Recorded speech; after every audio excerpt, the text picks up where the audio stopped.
one of your instances that you've done a large deal, like what was the dollar amount to that deal? If you could share that with us, and like what was the experience through that process? I would say it wasn't a single. I think one of my best solo years, about 2022, I got like $1.8 million solo for like 10 different projects.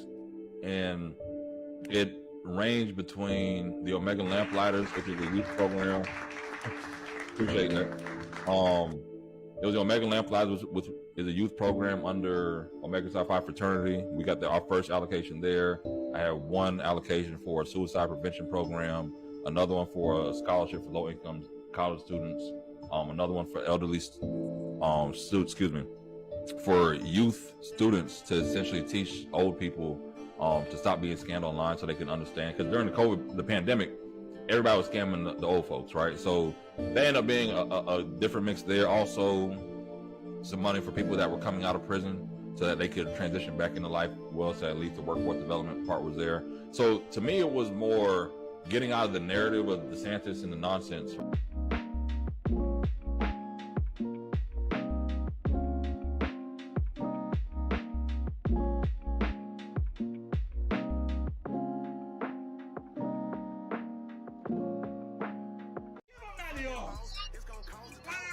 No, you right, son, my bad. Give him 90 yards. I told you I had it. What told his mama told me he needed a scholarship. He needed a change in his life. And I'm going to give it to him in Eugene, baby.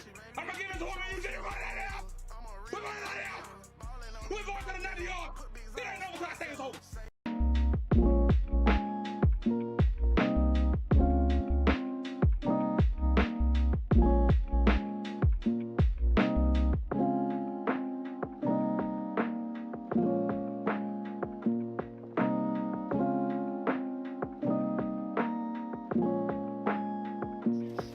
Black on black line, nigga. Black on black line.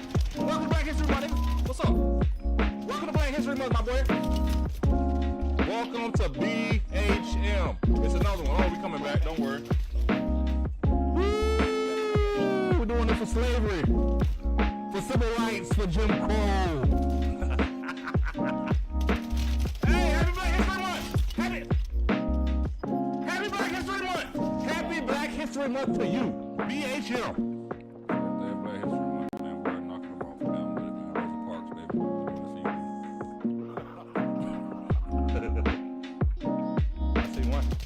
Hey, you ain't even know. Welcome to Black History Month. Welcome for Rosa Parks, baby.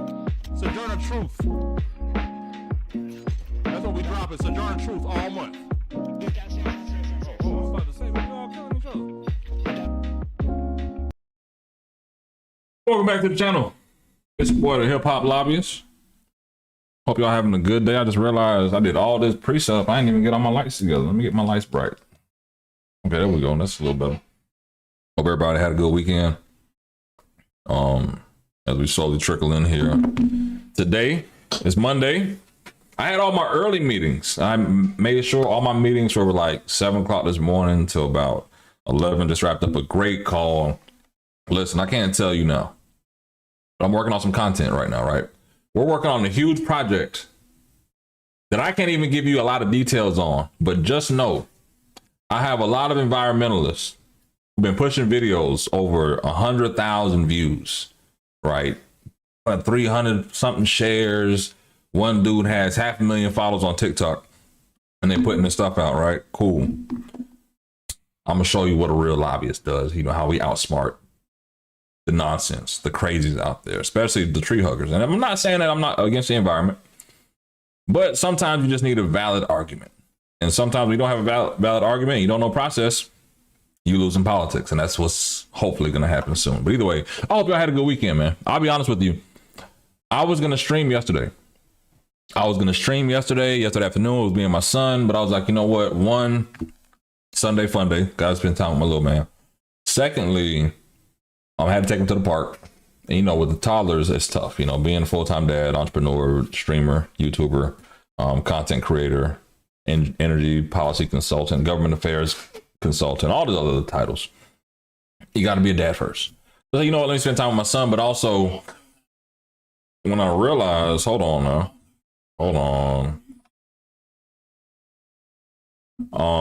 have Governor DeSantis in the back. He's going to pop in a second. Going to start there, but being a dad first is very key to me. But honestly, when I saw that there was a shooting at that church in Michigan, then I saw some of the videos, I watched some of it later on TikTok about the gentleman ran into the church. From there, gasoline was asking people, do you believe in Jesus Christ? And then if you hesitated or didn't say yes, he shot you dead. And I just want to pray for those families.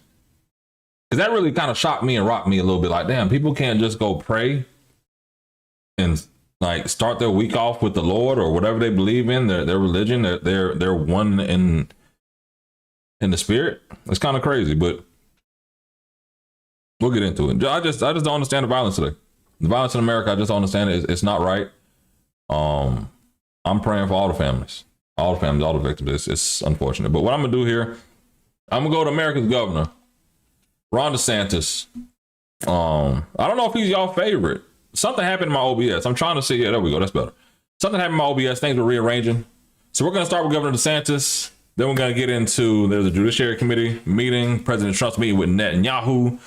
But let's tap in with the good old governor of Florida, Ron DeSantis. Please make sure, if it's your first time here, I am the hip hop lobbyist, a professional lobbyist in the state of Florida. I normally don't cover Ron DeSantis in Florida politics. You know why? They say our governor is real sensitive.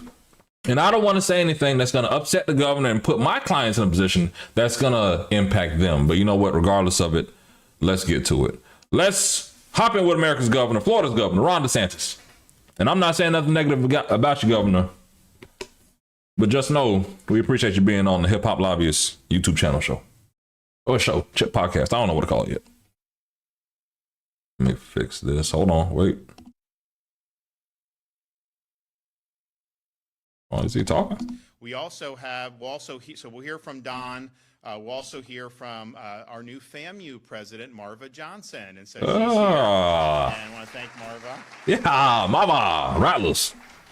We'll also hear from our state university system chancellor, Ray Rodriguez, who's been in that role for a number of years and is doing a great job. And then finally, we'll hear from former Speaker of the Florida House and now president at New College in Sarasota, Richard Corcoran. So I'm excited to welcome you. And we have our presidents from almost every other university. We had a flight coming from South Florida with Jeanette Nunez from FIU and Adam Hasner from FAU. I guess the plane had some trouble, and so they're not going to be able to make it. But we've got our presidents from Florida Gulf Coast, Central Florida, North Florida, Florida State, University of South Florida. We want to appreciate all that you guys have done. You know, we've got a big football weekend this weekend.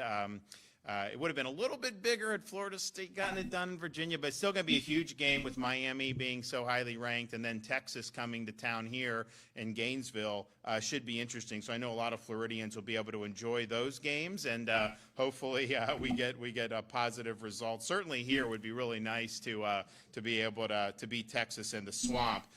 We're here today for a very simple reason. For 10 years in a row, Florida has been ranked #1 in public higher education in the United States of America. There they go. Clap it up, Florida. And there's a lot that's gone into that, but maybe the thing that I'm most proud of is if you look at what it costs to go to our state universities as a Florida resident, the tuition is exactly the same as it was the day I took office. There's been no increases in tuition for our Florida residents. And we also, and I've been a big supporter of the Bright Future Scholarship Program. So if you're somebody who they've been funding it, all a right. Florida high school student, Florida resident, and you get into the University of Florida, chances are, if you're able to get in here, you qualify for Bright Futures, or you certainly have a chance to if you meet some of the other non-academic criteria. And that gives you 100% tuition or 75% depending on the level that you're doing. So if you're a strong student in Florida and you end up here in Gainesville, for example, you know, it's very possible that you never have to pay anything for tuition. But even if you do, tuition is manageable such that you could work a part-time job. You really do not need to take out loans to go Damn. to state universities as Florida residents. And in fact, right now, 77. Well, to answer that question, what happened is they had recommendations to Pam Bondi and the attorney generals across the land to say, hey, investigate this. And it hasn't been investigated all the way yet. So we'll see. Hope Florida is still an issue in Florida. So you can start when the baby's born, right? You can you pay a little bit, and then basically when it comes time for Johnny or Susie to go to college, they're able to just go. The tuition's been paid for, and so it really is a good deal. But Lolly Watts came with the fire this morning. Hope you had a good weekend. Forecasting that there would be modest increases in tuition, right? I mean, and that's Lolly ain't fucking off with y'all this morning. A safe assumption. Well, because the tuition has remained flat, they've actually refunded our prepaid families with money. So you did prepaid, you're getting a check back, and your kid can still go tuition free. So I was really proud Hey, of Michael, I that. follow a little bit all politics, state politics more than federal or international. But I have to tap in. What's going on in South Carolina, brother? Take off, and I think we did another one in the last couple years. But you're talking about a really significant amount of money that's been refunded to parents. Appreciate you tapping in, Dr. Michael. And I would offer you this to ponder. If a state like New York or Illinois or California was in a situation where they were sitting on that money, do you think that they would refund that to you? No, I don't even think we have to discuss that. So being able to afford a high quality education is really important, because we've seen a generation of students that have been saddled across this country with really, really debilitating amount of debt. And I think part of it was cultural. When I was in going to school in Florida, Harvard? As a high school kid in the 90s, they were saying, you got to go to college, otherwise, you're just not going to be able to be successful. And we're proud of our universities, but we also have apprenticeships, state colleges. There's a lot of ways you can be successful. And so I think what happened was people were told they had to mortgage their future just to get a piece of paper. Well, that piece of paper needs to mean something, right? If the piece of paper is zombie studies and you're in debt, you get out of school, and then you end up in a job you could have out of high school. That's not the model That's real. that we want to do. So we want to offer That is real, though. high quality where we're focused on things. Hey, that Michael really Addison running for matter, governor of South Carolina, but bro. also in Okay, ways let's do that it, bro. We're not going to mortgage people's future. And I think we've done that better than anybody else in the country. And it's something that's really, really important. So making it attainable for people, making them be able to afford it. Families, just think of across the country, and even at state universities in other states, even the in-state tuition is much, much higher than it is in Florida state universities. But then if they end up trying to go to a private, it's a lot of money. It's like a huge thing for the family to even be contemplating that. Here in Florida, you know what? If you work hard, you're a good student, you get into one of our state universities, you got the pathway. Doesn't matter your income level, doesn't matter in that you have the pathway, you're going to be able to get it done. We've also done things, I don't think anyone needs me to tell you that, it's been a rocky year, or it's been a rocky few years across the country for higher education. And nowhere was that more evident than in the response to the October 7th, 2023 attacks. What happened on some of those campuses like Columbia University was far beyond just simply people speaking their mind. The campus really... Yeah, because in Florida, they're not playing that. They've outlawed all of that. Hey, G-Mal. Professors and students were being accosted and threatened in ways that, is not living up to the standards that you would want in higher education. But we've also seen for many years a focus on intellectual fads, ideologies, rather than the things, that really, really matter. And I'm proud to say in Florida, we've worked really hard, certainly at the state level, with the policies that we've put out. I know our Board of Governors did something that I think most people thought was sensible, but some of the people didn't like, was saying, we're not going to force you to take sociology, for example. If you want to take it, you can, but why would that be a requirement? but then like American history would not be a requirement. Like, I want to prepare our students to be citizens of this republic. I want them to have a good foundation of what it means to be an American, yet that wasn't required, but somehow sociology was. So we're trying to focus on the things that really matter. A good, solid education really should be timeless in many respects. These are enduring ideas that you're discussing, that you're learning about, and we've really worked hard to be able to do that, and I'm proud of that.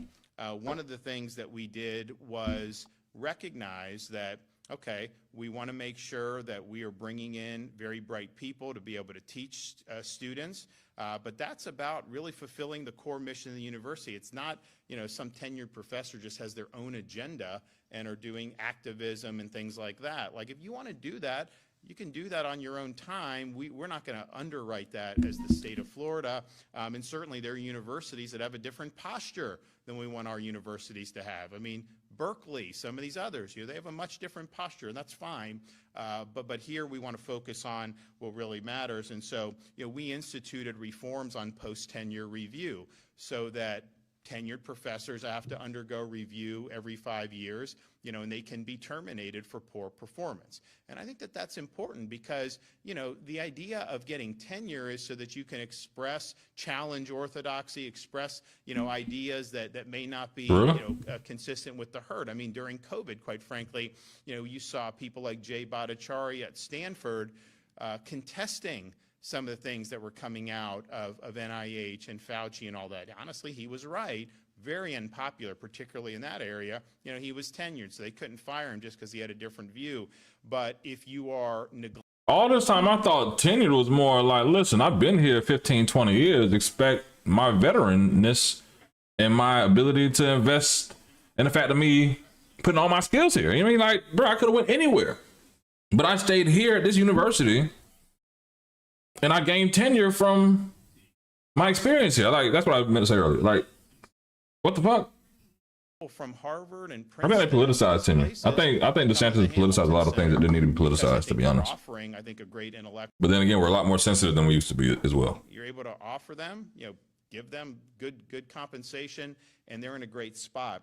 So I think that's been really, really important. And I know our university leadership have been using that tool to be able to improve the faculty. You've been at a university for 15 years, 20 years. Why shouldn't you? And I think the same. Why shouldn't they listen to you? So we have an institute at Florida. But then again, some institutions, to be fair, you have these old heads who, like politicians, they need to leave and they don't. I don't know.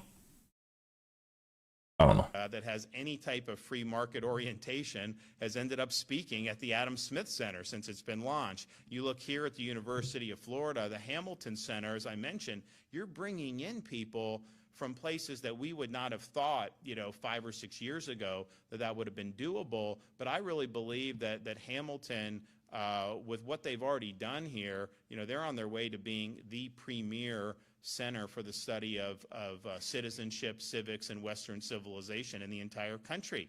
And in fact, I was talking to a esteemed professor in Princeton who kind of started the movement with this, Robbie George. Like, everyone's going to Florida now. Like, it's hard to keep people. So that's really, really positive. But I think that those centers, and I know Florida. Oh, holy, DeSantis is boring, bro. I won't hold you for one damn second. This motherfucker's boring. I mean, their whole college is really geared around classical liberal arts and making sure that we're preparing people with a foundation to be good citizens. But this is something, I think students, there's so much nonsense that gets spewed out there, social media, different stuff you hear, fads. I think people have a hunger for things that are really enduring and really true. And, we're here with studying things like the Western canon. My only thing with that, Seth, and I agree with what you're saying, is that when it gets to Tallahassee, when we're in Tallahassee and we're listening to this in committee, none of that gets, it's none of that. It's just a negative. So you'll have maybe one professor has a critical view of something, and all of a sudden his whole it's like, that's what it ends up being, that one rotten apple, that one person who did something against the norm, and that's what it is. But it's Florida too, so you gotta expect Florida to be Florida, right? What are we saying? In the top 100 public universities throughout the United States of America.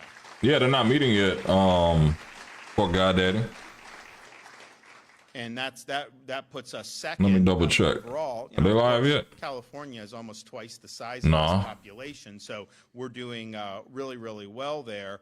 But this is something that is, and you see the improvement in year after year with all of these different. They have a press conference at 1 o'clock. We University live all of day, Florida man. has been our top-ranked public university for many, many years. It's one of the top, usually ranked 25, 30th of universities, period, including the private universities. And I think that's only going to get better. And I'll tell you, I've noticed a difference just as governor, my first year as governor. This was 2019. If I'd be talking to people in other regions of the country, their view of kind of education. No, I'm in Jacksonville, Gmo. Isn't an accurate view, but their perception about higher ed. No. I mean, I'm in Tallahassee mainly during committee weeks in session, 2 or 3 days out the week.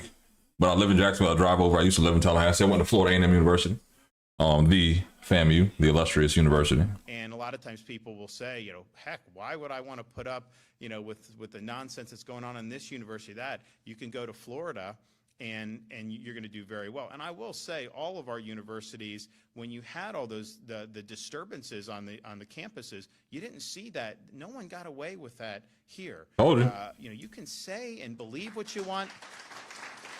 And you can express views, but when your conduct is outside of acceptable behavior standards. I mean, I remember Richard Corcoran at New College. This was a couple years ago, I think, or maybe last year. They had a commencement, and they had a great speaker, and you had a handful of students who were just screaming and trying to disturb it from everyone, and he disciplined them. I mean, that's really what needs to happen. It's like, you have a DJ. right to have your views. If we have a I'm smarter than that, man. Campus, you don't shout them down. You don't create disturbances so that they have to cancel an event. You have to be willing to have an exchange of ideas, but you have to behave yourself. And I think on some of these university campuses, it's like the inmates run the asylum because no one ever gets held accountable for anything. And in Florida, that was not. I think it was. That's kind of crazy to say, to be real. State, and President McCullough can correct me. I think they tried to take over the lawn. And like 10 minutes later, they just turned the sprinklers on, and those guys got off that lawn very quickly.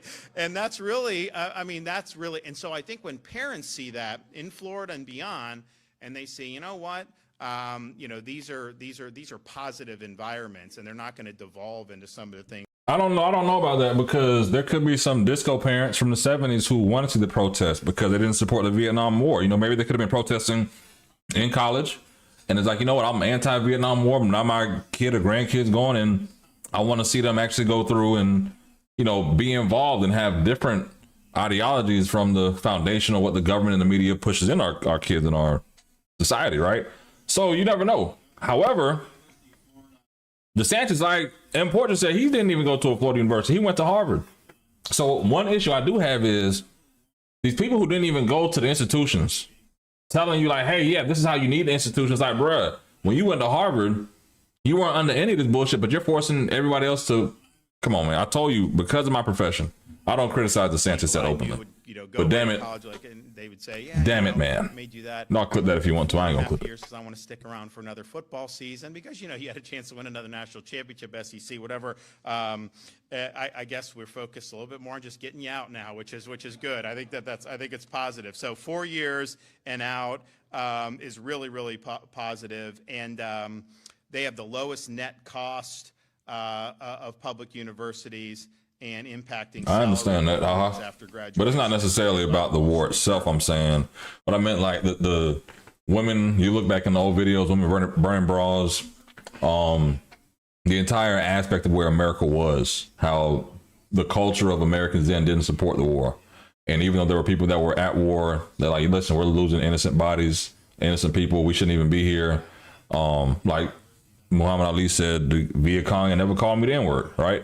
But it's one of those things. So all that put together is one thing. But to DeSantis' point, a lot of the stuff you've seen in other states, you haven't seen in Florida because they put the policies in place to basically say, hey, we're not having none of this shit.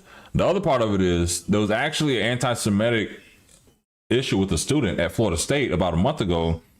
Young lady, I guess, young man had on a shirt and she just felt some type of way about it. She accosted him and she was expelled from the university. And I think not only the virality of situations like that, but people really sit back and say, you know what?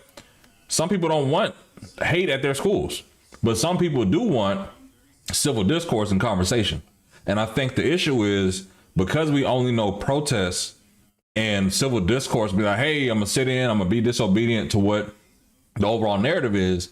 We kind of lose that aspect when there's overarching conservative movement to say, hey, if you don't agree with us, we don't want to hear what the fuck you got to say anyway, right? And I think that's the part that really kind of angers the other side, because it's like, bruh, you're not gonna stop me from saying what I want to say, but at the same time, we're in Florida.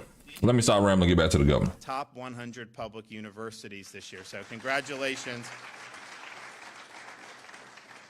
So Adam Hasner was put in as president this year. I think he's doing a great job. I think there's a lot of possibilities for Florida Atlantic University. You know, that being who pushes the agenda? That's in a county, Palm Beach County, that is really seeing a lot going on in that county. I mean, I think that the amount of wealth that's migrated there over the last 5 or 6 years is really unprecedented. They have an opportunity to capitalize on that and continue to provide even better educational opportunities for their students. And I mentioned Marva Johnson, who you're going to hear from. FAMU is one of our top 100 public universities and is rated the number one public HBCU in the entire United States. Woo, let's go. Florida International, as I mentioned, the president, Jeanette Nunez, wasn't able to make it because of flight complications, but they are also a top 50 public university, number 48 amongst public universities. I need some mods in the chat. Anybody want to be a mod? Upward economic mobility. They've done a great job of giving. Let me know if you want to be a mod, because it's some of them in here. Like DJ was in here earlier with the bullshit. I mean, I think it had traditionally been boot them, kick them out. I don't even want to deal with it. Commuter school, but that's changing, just like it changed at USF. I mean, USF when I was a kid was commuter, and so you have that, and then that's another part of the state that's really, really picking up, and a lot's going on there. So Jeanette has been in now probably for about 6 months and has done a really, really good job. New College of Florida, led by President Richard Corcoran. You know, this is an interesting thing because this is a small liberal arts college in Sarasota. And I must confess, you know, I ran and got elected governor of the state, and I had never heard of it before. And I remember my first year as governor, one of the legislators came to me, and they were like, I want to talk about new college. I'm like, why do we need any new colleges? We've got enough. Like, no, new college. And they started telling me about it. And, you know, it was just an awkward thing because it's like beautiful campus, like right on the water. And so, I mean, just spectacular. But it was in statute supposed to be our top honors college in the state of Florida, but they didn't have grades. It was like beatnik, very, very politicized, all this stuff. The enrollment had shrank, the test scores had gone down. And so, you know, we were in a situation where, okay, what are we going to do? So, you know, we overhauled the board. The board selected Richard to come in and to be the president. And, you know, the thing is like, when it's smaller school, I think you can make changes more quickly. You know, he's made dramatic changes, and now your enrollment is as high as it's been in a long time, right? Ever. The highest enrollment ever, and the test scores are going up. Shout out my dog Richard Corcoran doing big things. You got a shout out from the governor, man. I'm gonna tag him in this. Big Corcoran. You want classical liberal arts, you want the type of education that like the founders of this country had, where you're really studying great books and all that stuff. The new college is a great thing. And, you know, there's other colleges that try to do that around the country, like Hillsdale up in Michigan. And I know a lot of those guys, and they're good. But I would just say to parents nationwide, would you rather visit your kid in January in Michigan or Sarasota? I'd rather visit Sarasota. So I appreciate everything that he's done. Florida Polytechnic, Devin Stevenson, #1 regional public college in the South for 5 consecutive years. #2 regional college among both public and private universities. #3 best value public schools in the South. And Devin was one of our state college presidents, and he's been there relatively short amount of time and has really helped pick that up, and it's been very, very good. Florida State University, I know we have President McCullough is here. This has been consistently a top 25 public university, up 2 spots from last year. Number 13 public university in the nation for first-year experiences. And really, I think, you know, I just remember when I was growing up, getting into these places was not really considered something that was difficult. It's not easy to get into Florida State or Florida for that matter. I mean, these are much more competitive, and you've got a lot of interest in doing that, and I appreciate everything that's been done. University of Central Florida, number 57 nationwide, up 4 spots from the previous year. I know we have President Cartwright here. That's another interesting opportunity because you're in a part of the state there in Central Florida where there's a lot going on. There's a lot going on in medicine. There's a lot going on in things involving defense and aerospace. They've got a great relationship with the Space Coast of Florida, feeding in. In fact, we were at the air show. They do an air show every 1 year in Paris, the next year in England, and they rotate. And governors go. I had never gone before, so this was the first year I had gone. And it's like every single company in the world that's involved in this space is there. It's unbelievable. But we were working with one of the defense companies, and they have like a pipeline from UCF into their operations, and not just limited to the Space Coast. I mean, they'll hire them all over. So that's huge opportunities. Those are really good jobs for that.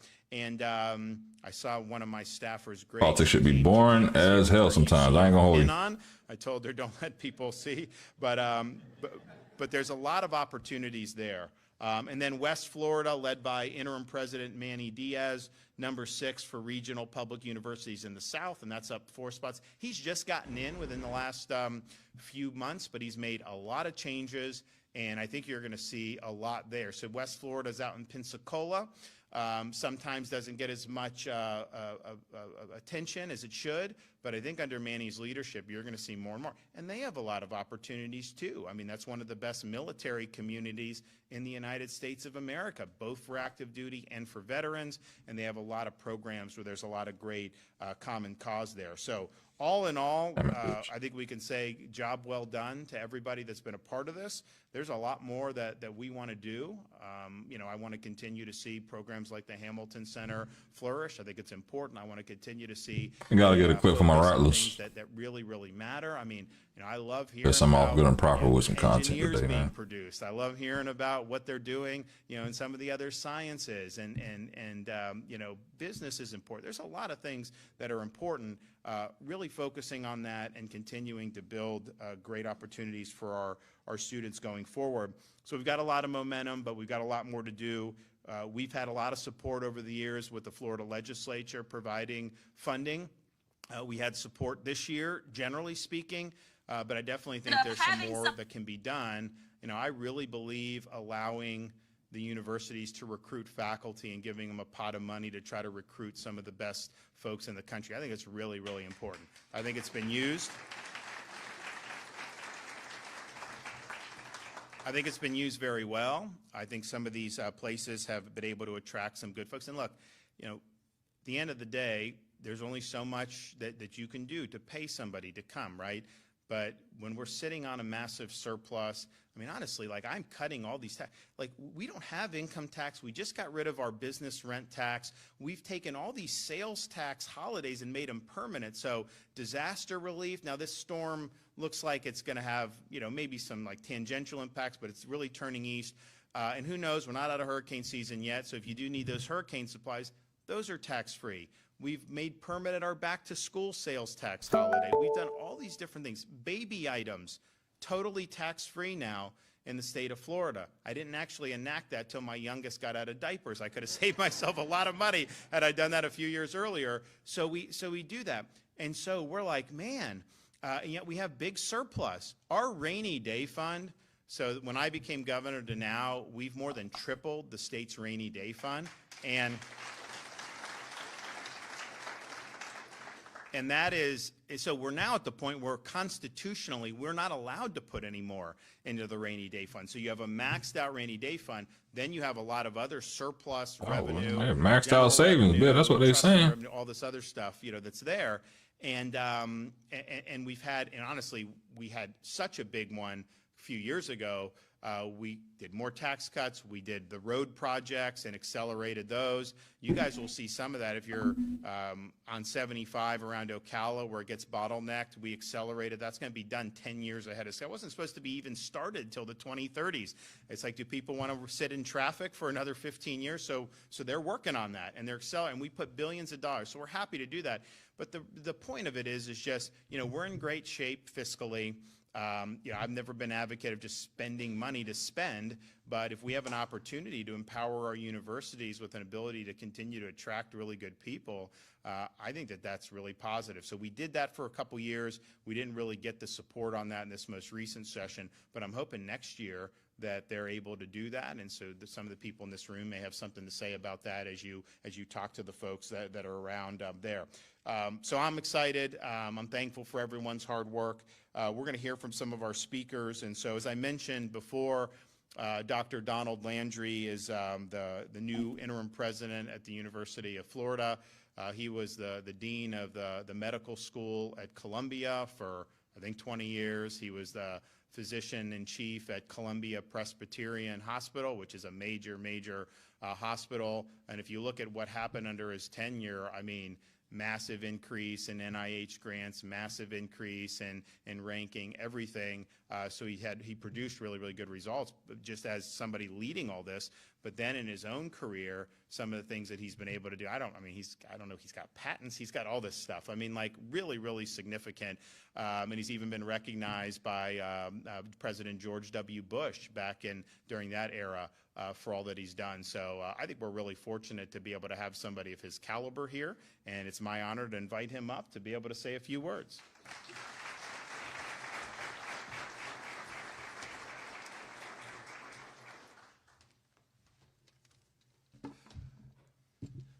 So Governor DeSantis, it's an honor to have you here. It's always an honor to have you at the University of Florida. Chancellor Rodriguez, good to see you again, and thank you so much for joining us. To my fellow State University System presidents, welcome. It's an honor to have you here. It's a deep honor to be counted among you. So, I'm new to this job. It's something like 28 days, 12 hours and a few minutes, but who's counting? The point is to say that I've contributed nothing to what I'm about to talk to you about, whether it's in the state, whether it's in my university. But then, again, I'm unfettered by the requirements for modesty, so I can, with a very full-throated effort, say that this state is nothing less than extraordinary. It's excelled beyond imagination under this governor. And it's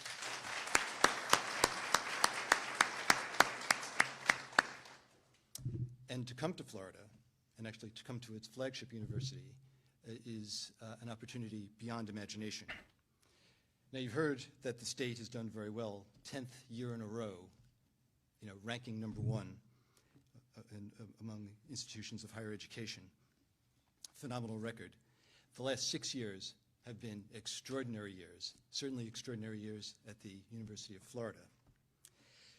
As you've heard also, these have been fraught times. They've been fraught for a while. Boy, it seems like a crescendo between COVID and then post-October 7th, and then the insanity of the last year. It's been difficult across the country, but not really in Florida. And that's because Florida has had the right compass, moral, ethical, practical. And with that compass, comes a perspective. Send some emails, Doc. Give me 1 second, y'all. Academics. Excellence in research and scholarship. Only advancement in the most positive student outcomes. And if you have these objectives, you can get results that are beyond imagination. And that's what has been achieved here. I need to pause for a moment and acknowledge a board of trustees that has helped my institution so enormously. Incredible talent and a force of nature in Maury Hosseini. We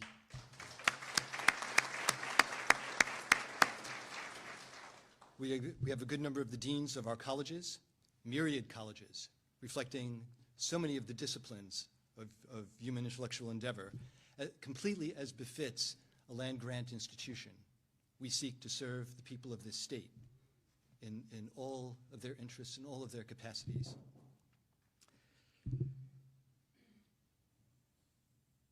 If you think about what has been accomplished at our university, you've heard about Hamilton.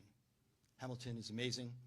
48 faculty of the top quality, the highest quality, recruited in less than a 3-year period. We're moving up over the next couple of years to reach 70 or so. It's not a worship of numbers, but it's just a glimpse of the magnitude of investment by the state, investment by the institution, in order to do something exceptional, something that will be a beacon to the nation. Others have tried it, and it's actually failed and involuted. One could say strangled in the cradle. Okay? It's not going to happen here.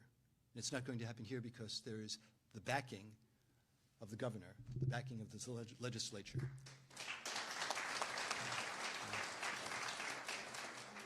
Our universities are not in this fight alone. Now, AI. AI was just an idea, vague idea, back in 2013 when the University of Florida began an initiative. But it really gained power in 2020 when we got our first hypergator from NVIDIA. And we haven't looked back. Things have gone so well, 100 faculty, enormous numbers of grants. Okay. $800 million in grants over this period of time are attributable to AI entering the research and development process. Okay. An incredible advantage, and one that we have shared with the state, and we are now leading the nation. And we hope that that leadership is recognized very shortly at the highest levels in Washington. It's said that the path to excellence is never-ending, and in that sense, it's more of a death march. But it's not a death march. It's actually, you're supposed to laugh at this point. It's actually, this is a poster I saw once.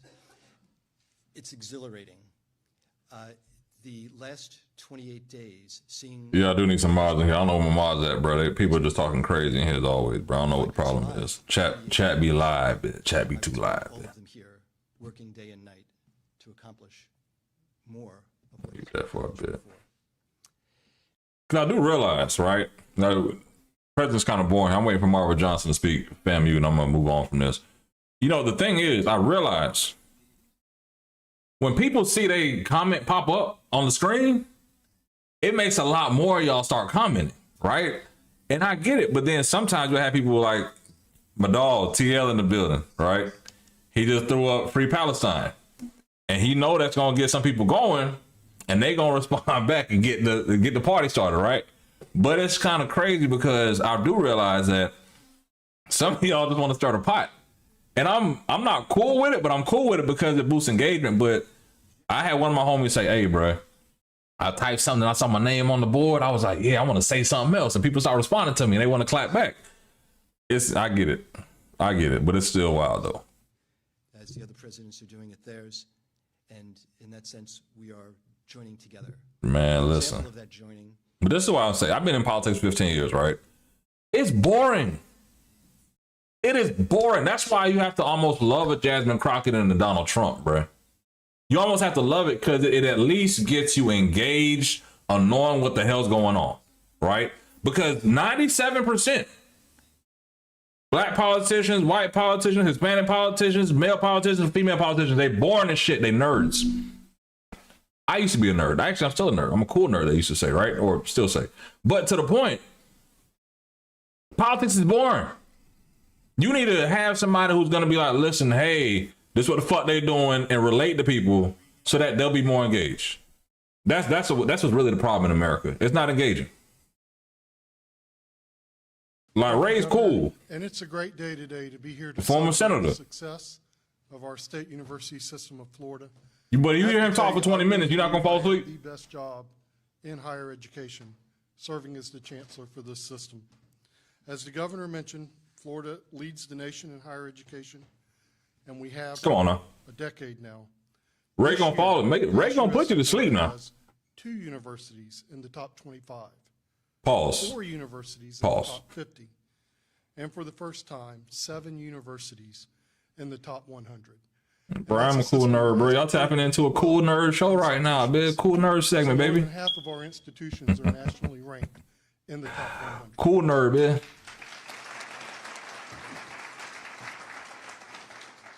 There's 4 things I think that have contributed to this that I want to share with you because I'm not sure everyone is aware of these items.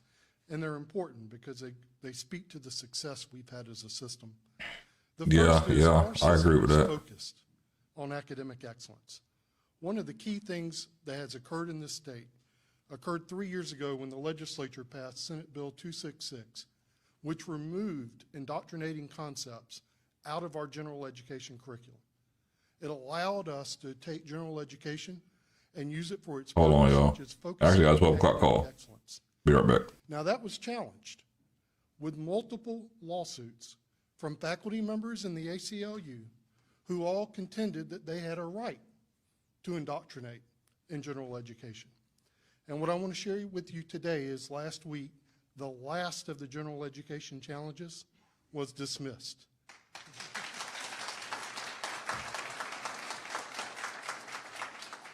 Our focus on academic excellence is why our system is so successful. And we're the only state to have done that. The other states just don't have the stomach to take on the fight to clear this out of their general education curriculum.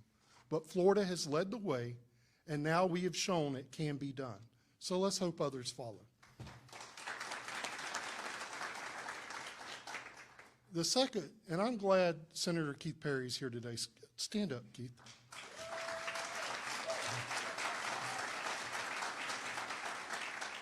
Senator Perry represented Gainesville when he served in both the State House and State Senate. During his term in the State Senate, he sponsored a bill that's critical to our success. Our campuses here in Florida are rooted in the mission of the pursuit of truth and the promoting of the robust exchange of ideas and perspective. In the wake of the Charlie Kirk assassination, the National Review published an op-ed on September 15th by Stanley Kurtz that called on states to promote civil discourse by following the example of Florida. The bill Keith Perry sponsored and passed created the Office of Public Policy, which every campus has. And on every campus in fall and spring semester, we're hosting debates on issues of public controversies, both sides, in the same room, same time, having a conversation, a civil conversation. And why is that important? Because our students need to learn that words are not violence, and you don't need a trigger warning to hear something you don't like.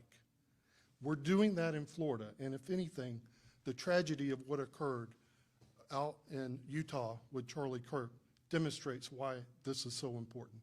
So thank you for your vision on that, Senator Perry. Thank you to the presidents that have implemented that, and our students are benefiting from that on each of our campuses now. That sets Florida apart.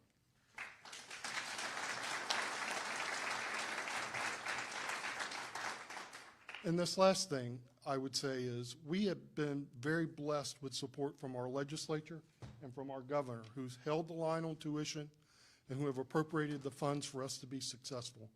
But I'm going to tell you, our presidents have been great stewards of the money that the legislature has appropriated. According to the Bureau of Labor Statistics, the growth of higher education administration averages 3% a year. In Florida, for the last 5 years, it's been 0.2%. Not 3% a year, 0.2%. Preston Cooper, who is a PhD economist with the American Enterprise Institute, published a study this spring where he looked at the growth of administration in higher education across the country. And he found that the Ivy League, the Ivy Plus, and prominent flagship universities across the country, including the University of Michigan, University of Virginia, UCLA, Berkeley, University of North Carolina, University of Texas, Ohio State University, University of Wisconsin, they have an average of 161 administrators per 1,000 students. 161 per 1,000. Here in Florida, our system has an average of 62 administrators per 1,000 students. These other places have tripled their growth of administration compared to what we're doing in Florida. And why is that? Because you have presidents that are taking the appropriations they're receiving and they're driving it to where it matters, the support of our faculty and our students, so that we have student success. That's why we're ranked #1, the support and the execution of that support. So thank you, presidents, and thank you, legislature and governor. And Governor, we just finished crunching the numbers for fall semester. This is hot off the press. The latest number for percentage of students we have enrolled without a loan is now 79.8%. That number's going up. I've read nationally at other institutions, if you look at the national average, that number is 35%. So debt is driving higher education outside of Florida, but not here in Florida because of the leadership that we have. So thank you. Today is the day to celebrate.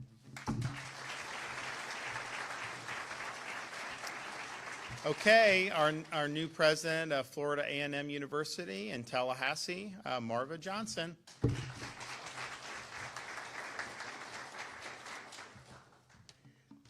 Like Dr. Landry, I also don't get to take credit for the outcomes. I am 60 days into my role, but I will profusely show my pride, not just in being a Floridian, but also in being a Rattler. So thank you very much for this opportunity.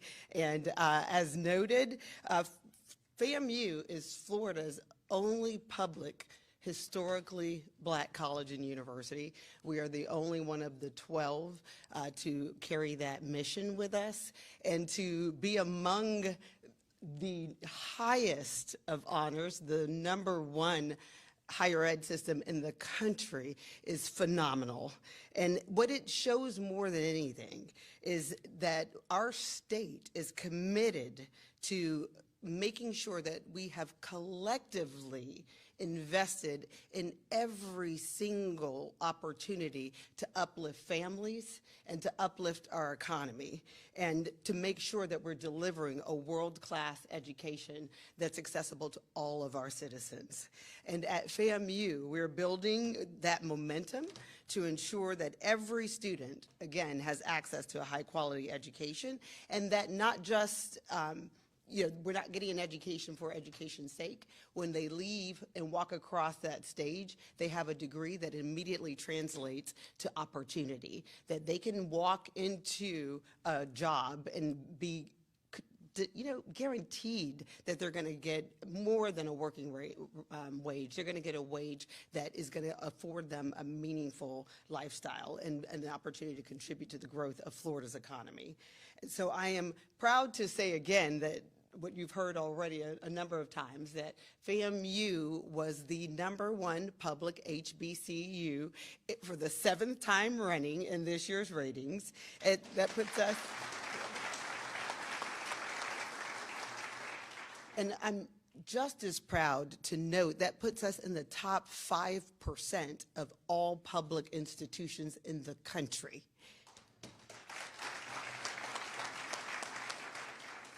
And when U.S. News evaluates the metrics for these rankings, they look at 17 measurements. And it's wonderful that our state and our leaders under Governor DeSantis and our state legislators have made the investment to make sure that our progress is clear. Our graduation rates continue to improve, including all of our students, especially our Pell Grant recipients. We are affirming our mission to make sure that our students from all backgrounds have access to a high-quality education. Our retention rate rose from 83% in 2016 because of this state's investment in our students and in our campus. That rate is now up to 90%, over 90%. In fact, it was at 92 at the close. And again, these gains reflect the tireless efforts of our faculty and our staff and our administrators who deliver our education opportunities with excellence and caring, but it also shows the partnership with our state leaders like Governor DeSantis and the investment in making sure that we're getting a return that is meaningful for our families. And so we're very proud also to be recognized as one of only 3 institutions here in the state of Florida to be in the top 25 for social mobility. And this ranking really underscores our unique mission, and that's preparing students not just to climb the ladder of success, but to uplift their families and their communities with them when they do so. And that is the power of a FAMU education, and it changes the trajectory of the lives of our students and their families, their communities, and our state. And so our achievements, again, would not be possible without the collaboration and support and investment of our leaders, of Governor DeSantis, of our leaders like Chancellor Rodriguez, our Board of Governors Chair Brian Lamb, Speaker Perez, and Senate President Albright. And so as we focus on making sure that everybody understands the specific outcomes, because of these investments, we've been able to through our performance-based funding outcomes, we've been able to strengthen our academic advising. We've expanded our career pathways so that we're actually able to get our students into jobs that are meaningful. And we've accelerated our on-time graduation. And again, these are real returns for our investment. So we're very excited about the opportunity to continue to grow and excel, and we would love for you all to think about FAMU always and to continue striking for success.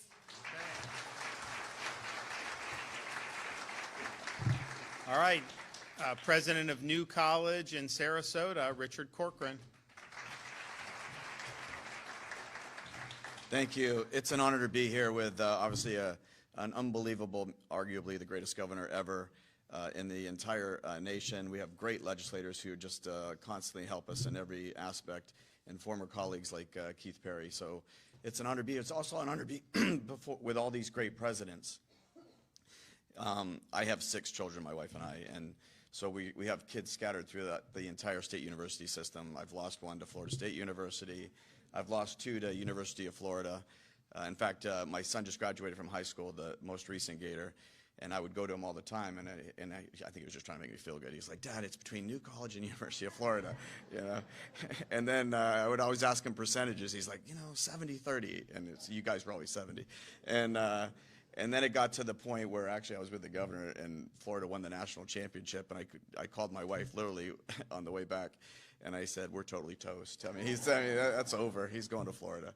But it's amazing institutions. You have an amazing new president, just fantastic. I was sitting at the last Board of Governors meeting, which we hosted at New College, and Dr. Landry started speaking, and I was just kind of checked out, and then he started giving a speech, and then he started doing Q&A, and I started texting some of the other board members, like, "What the heck am I doing here? This guy's unbelievable."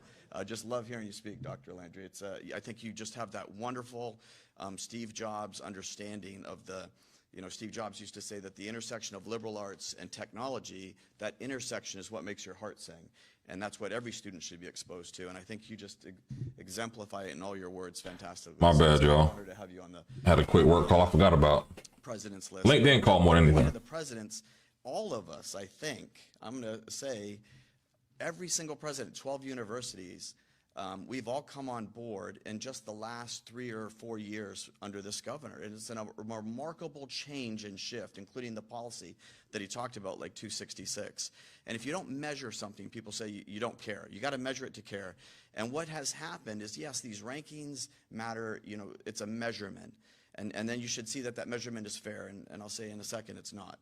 But what the governor did was, yes, the byproduct is this ranking, but it's the internal stuff. It's that stuff that's being taught, swapping out ideology and teaching kids what to think, for teaching kids how to think, and civics education and character education, all of those things, eliminating pernicious ideologies. The first state in the entire union to eradicate DEI.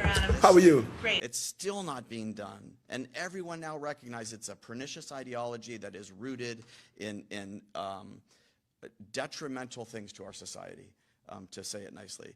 That all started in Florida. When the governor does it, it goes to the other states. When the governor says we're going to have a core curriculum that's going to teach people that intersection between technology and liberal arts, understand the civics and our background, that goes like wildfire to the other 49 states. And if you look at, that's the most important part, Rankings are great, but that's the most important part, and that's happening Oh, regardless. well, I'll be real with you. And these rankings are amazing, and I want to tell you how amazing they are, because I think President mentioned that there's 19 criteria. The criteria is not fair. The criteria is really, I would say it to U.S. News and World Report, fix your criteria. When you say that retention, and honestly, I just saw him, so I got to give him a shout out. Dr. Cartwright has done a whole document on this if you want to see it, which is fantastic. But if you look at it, 20% of our ranking grades, it's the highest metric of 19. Some are as low as 2%, 1%, 5%. 20% is basically peer review reputation.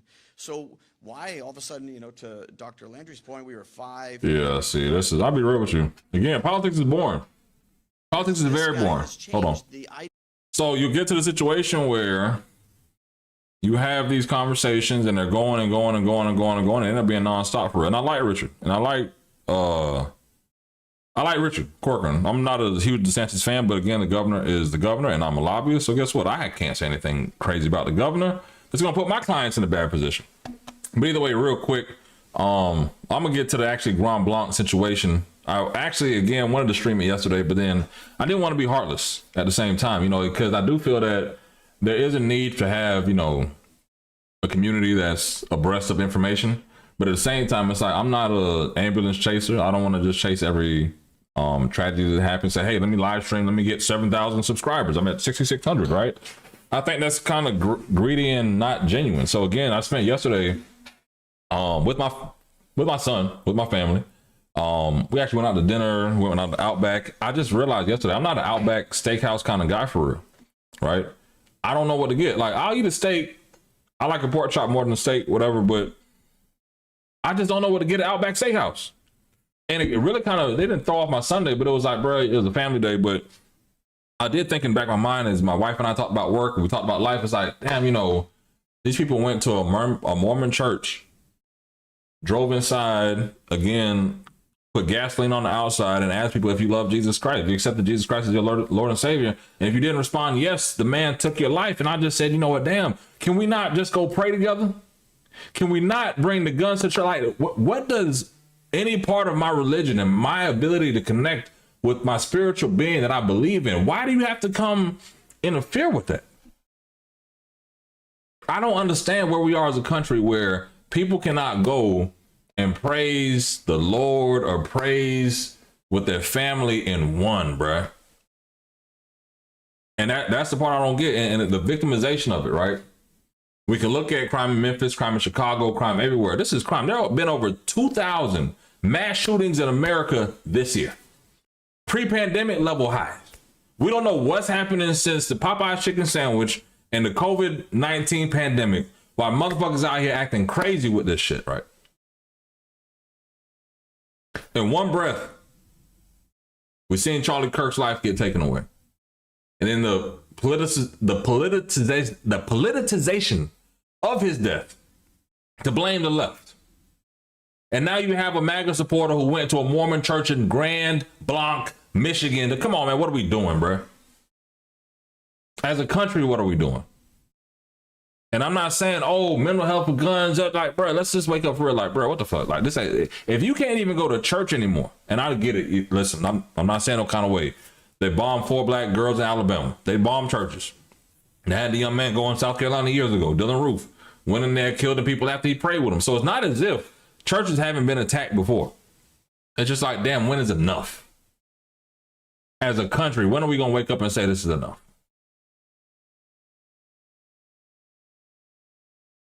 The Popeye shit was serious though. Cause y'all know good and damn well, before the pandemic, the Popeye chicken sandwich had people going crazy. Like Chick-fil-A didn't fucking exist. Anyway, I'm gonna let's get the update on some of this that's happened in Michigan.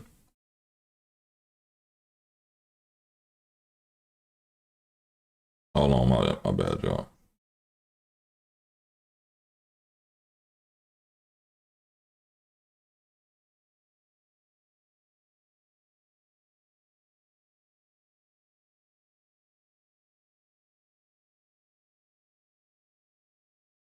Yesterday, I'll bet on that. the Grand Blanc Township Police Chief identified the suspect as 40-year-old Thomas Jacob Sanford. Hundreds of people were gathered inside of the church yesterday at the Jesus Christ of Latter-day Saints in Grand Blanc Township when the violence began late Sunday morning, according to the chief. He said Sanford rammed a pickup truck through the church's front doors, got out, and started shooting before allegedly setting the building on fire. The suspect then fled the church on foot and was pursued by two officers. One from the DNR and another from the Grand Blanc Township Police Department. The officers engaged in gunfire with Sanford in the parking lot behind their church, who was shot and killed at the scene. In total, 10 victims were shot, including 2 of the victims and the shooter. It's unclear how the other victims died at this time. Police believe that there still could be additional victims who are trapped inside the building when the fire broke out. He said that one of the wounded people was in critical condition and 7 others were stable. The entire church has not been cleared because it's a total loss due to the fire. So these first responders right now, they're in recovery mode. They're trying to fight through all the debris from the fire. It's heartbreaking. Completely heartbreaking. I don't see how anybody in their right mind, Republican, Democrat, what the fuck ever, bro. Like, what are we doing, bro? What the fuck? When I saw the headline yesterday, I was like, what the fuck? As of yesterday evening, investigators were still working to clear the church, which was described as a total loss. It also remained unclear how many people were unaccounted for. Authorities did not provide any additional details about the suspect, including whether or not he was a member of the Church of Jesus Christ of Latter-day Saints, widely known as the Mormon Church. Now, this attack is the latest in a series of shootings at places of worship across the United States. We're going to have more coming up for you in your next half hour, including about what law enforcement believes started the fire and more details coming up after that. It's absolutely crazy, y'all. Absolutely crazy, chat. Hold on. Absolutely crazy, chat. And again, it's not the first time we've seen a church get attacked. It's not the first time that people have went to go maybe lay their sins at the altar, right? Or whatever it is. Give it to the Spirit. And then all of a sudden, somebody decides to come in and take people's lives. Like, bro, that's so. What are we doing in America, man? That's the part I just. Oh, I don't understand. People like bullshit. I don't even know a good transition from that, to be honest. Besides, just a quick moment of silence, man, for those families. And send some prayers up, chat.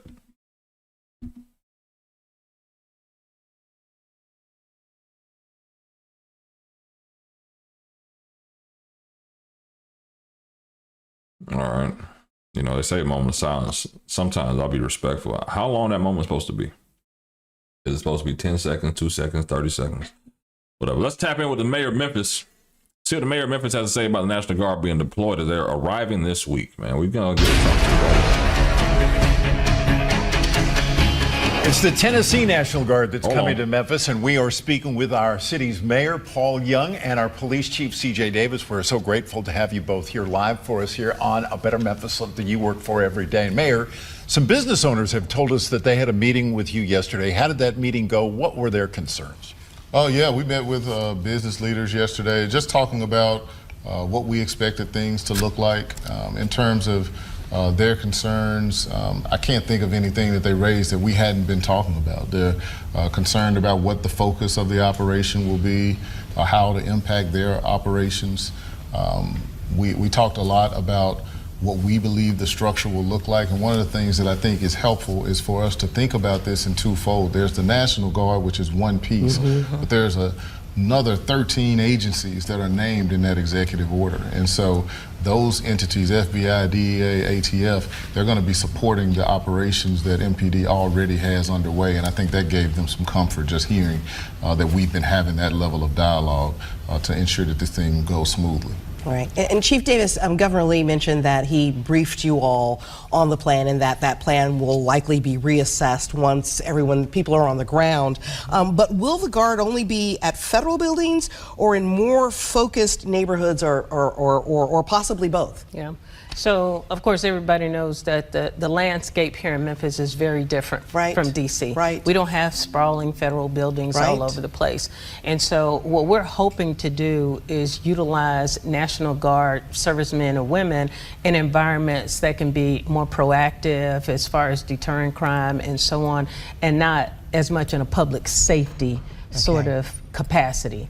We want to continue to allow the men and women of the Memphis Police Department and our federal law enforcement entities that are trained to handle, this type of work. We want them to continue to be the front line of law enforcement in the city.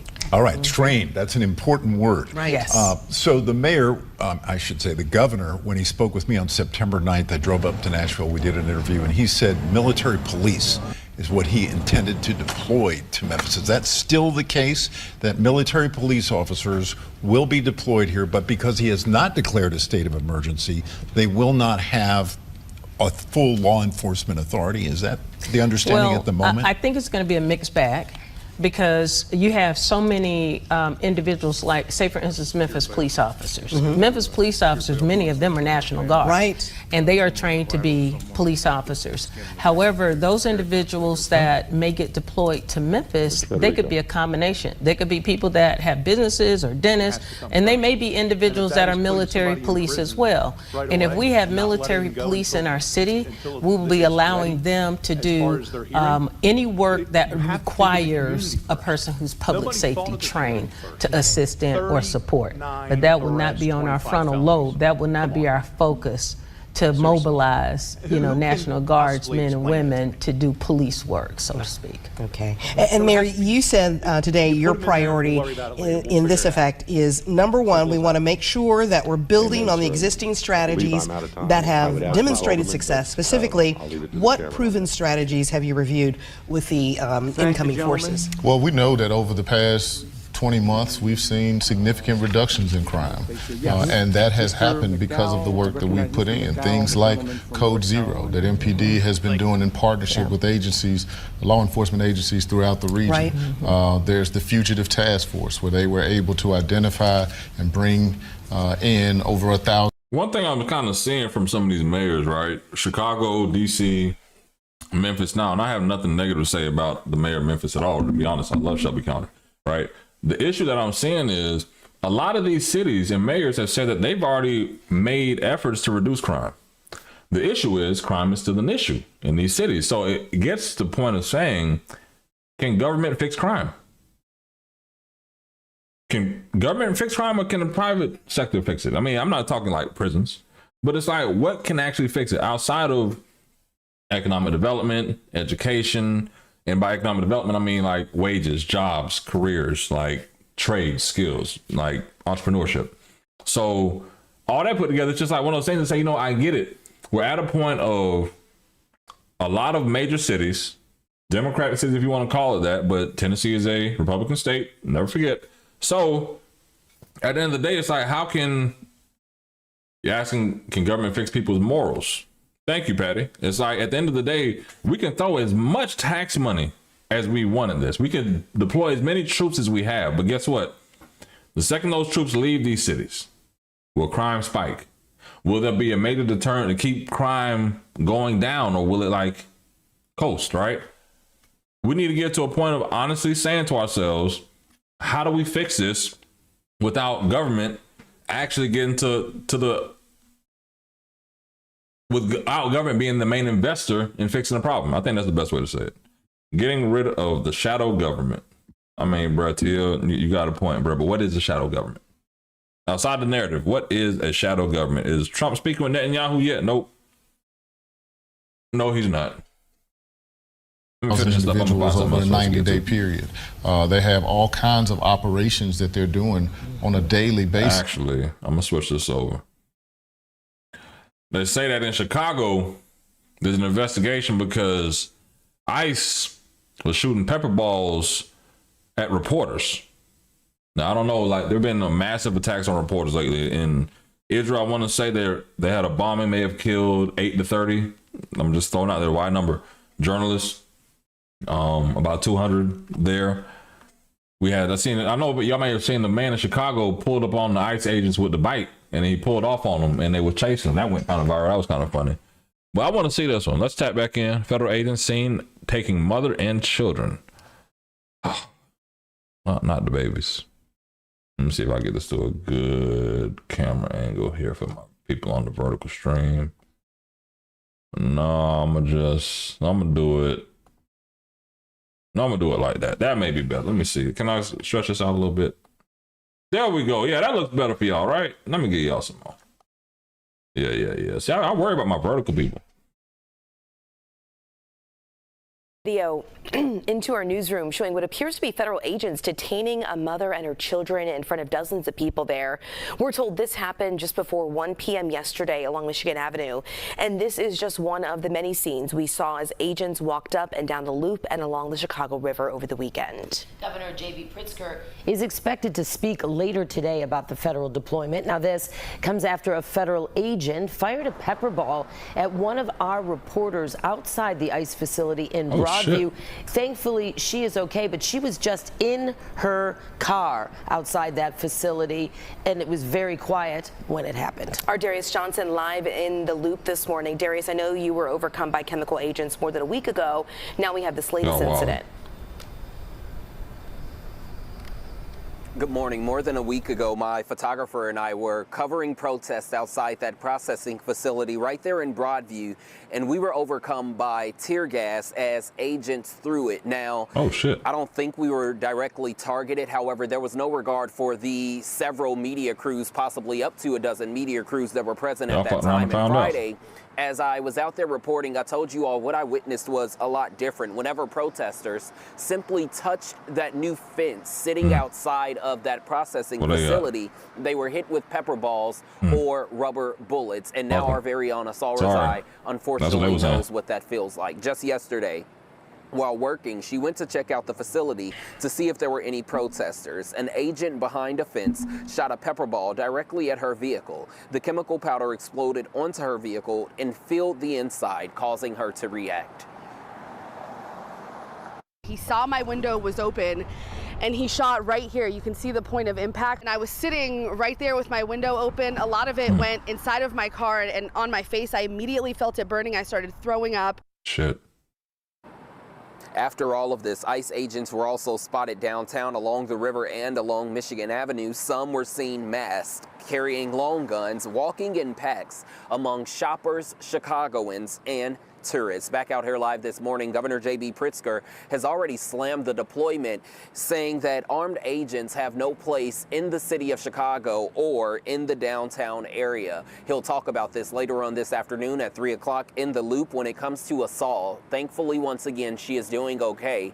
She has filed a police report, and Broadview police say the Department of Homeland Security is expected to cooperate with this investigation. We're live in the Loop this morning. I'm Darius Johnson, CBS News Chicago. Ladies, back to you. All right, Darius, thank you. Well, today groups are rallying against ICE agents targeting Home Depot stores. Those organizers say since September 17th, they've seen agents at stores where workers are known to gather for higher jobs.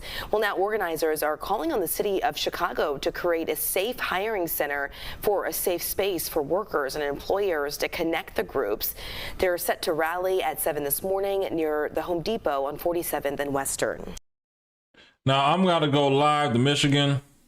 We have update on the shooting. All of our local law enforcement, state police, federal agents for why are they so low? Response. I want to thank local fire and EMS and medical providers for saving lives. Why are their volume so low? Still fighting. Is she speaking to the mic yet? Hold on, y'all. The incredible Department of Natural Resources Conservation Officer and local officer for their brave actions. I understand why buddy in the back looking mad, bit like, bro, you would bad mic over there. I think we can see the best of public service in all of these individuals. As I said, I'm here as the governor, but I'm also here as a fellow Michigander. I think we can see the best of public service in all of these individuals. As I said, I'm here as the governor, but I'm also here as a fellow Michigander. whose heart is breaking by another mass shooting in a place that is supposed to be defined by togetherness and a close-knit community here in Grand Blanc. As a state, we know the pain of this too well. We've seen gun violence in our schools, stores, parades, festivals, and our houses of worship. These are places that we go to feel connected, to feel safe, to be together. But today, this place has been shattered by bullets and broken glass. No, the microphone wasn't off. She was just talking low. You hear how low she talking? My volume is all the way up. She's barely speaking. Every time. We cannot keep living our lives like this. I know that this community is reeling right now, and I want you to know that the state of Michigan has your back. Your grief is our grief. I ordered flags lowered statewide, and I spoke with President Trump yesterday, who wanted to share his condolences. We will be here every step of the way and coordinate a full response with our local and federal partners. Folks here at the township, at every level, have been working closely together. If there's one thing I know about Michiganders, it's that we get through hard things together, and that's who we are. That's how the good people here at the Grand Blanc Church of Jesus Christ of Latter-day Saints live their lives. Roger, you don't even make any good sense. What does liberals have to do with any of this? What does being liberal have to do with a MAGA supporter going to a Mormon church, driving in there with a gasoline can, asking people if they believed in Jesus Christ and killing them if they didn't answer fast enough? What does that have to do with being left? I get so sick of y'all, bro. Like, get the fuck out of here. Yes! Yes! Fuck you too! Fucking ridiculous, bro. I get so sick of y'all. Every fucking time there's an issue, y'all make it political. Bringing over some food or offering a hug. We'll see medical providers work hard to save lives and treat those in need, with scars both seen and unseen. We will see this congregation unite and rally together like never before and continue worshiping together, singing together, and serving together, because that's who Michiganders are. We will stay in close contact and continue to work together. Now, like everyone I know, we have lots of questions. How could this happen? What created this moment? Why? And that's motivated by a genuine motivation to understand, to learn, to prevent in the future. But I want to caution everyone. While we are working hard, while the good men and women who are working hard are doing so with due diligence at this juncture, speculation is unhelpful and it can be downright dangerous. So just ask that people lower the temperature of rhetoric. Keep your loved ones close and keep this community close to your hearts. Let's keep doing the work together. Let's be kind and let's love our neighbors. Thank you, and now I'd like to introduce the head of the Michigan State Police, Colonel James Grady. Thank you, Governor, and good afternoon. Now, this community has been greatly impacted by yesterday's events. We are offering our deepest condolences to those affected by this tragedy. This horrific event is something that this community has never experienced. It is important at this time that we come together to support one another in this time of grief.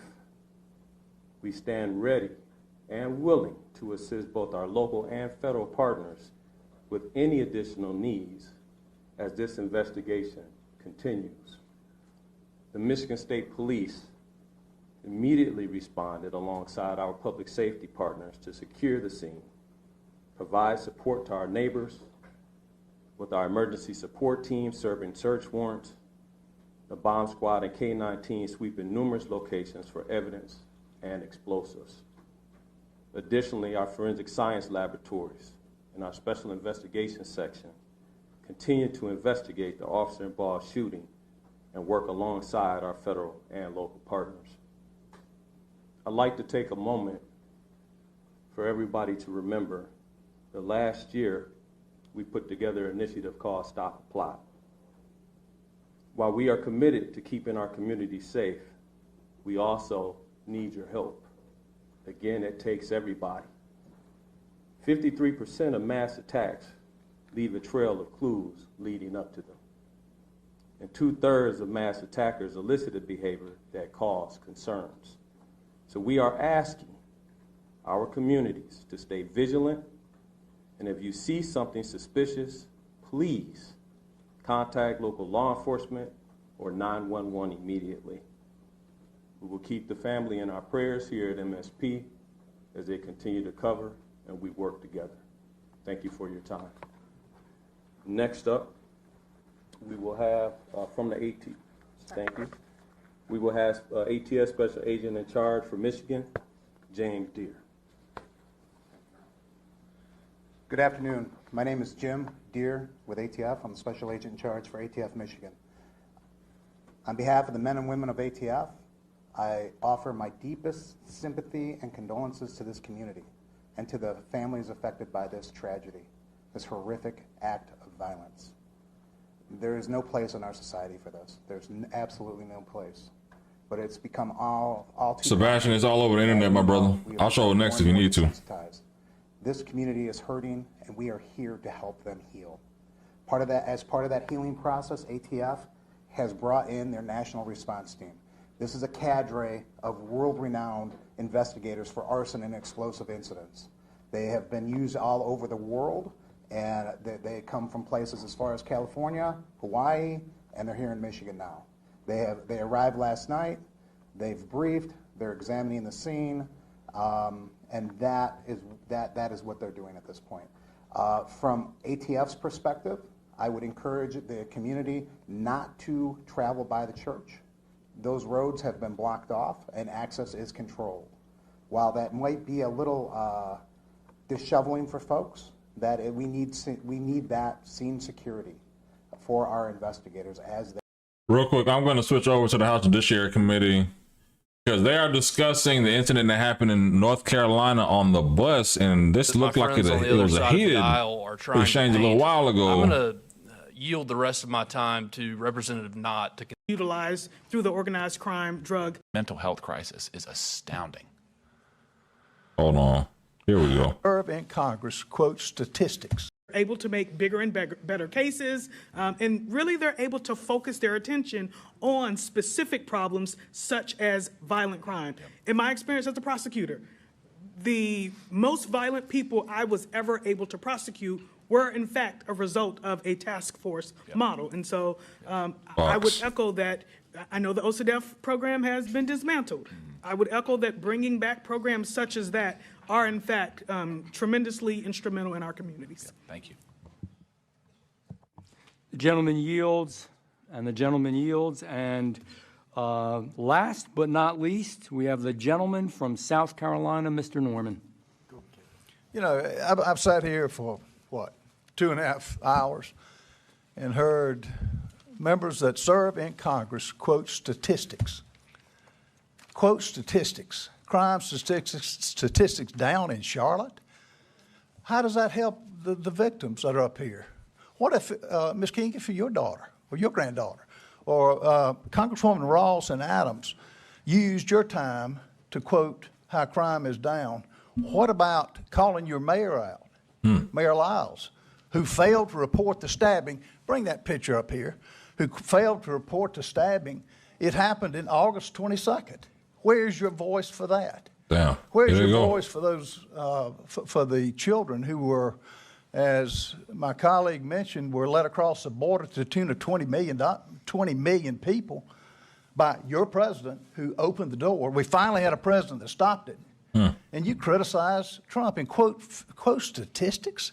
Are you kidding me? What else are you supposed to quote? It's a disconnect. What about the 14,000 murders last year? What about that statistic? What about the, Mr. Federico, what'd you say, 39 violations, 25 felonies? He's out. He's out. This is an insult.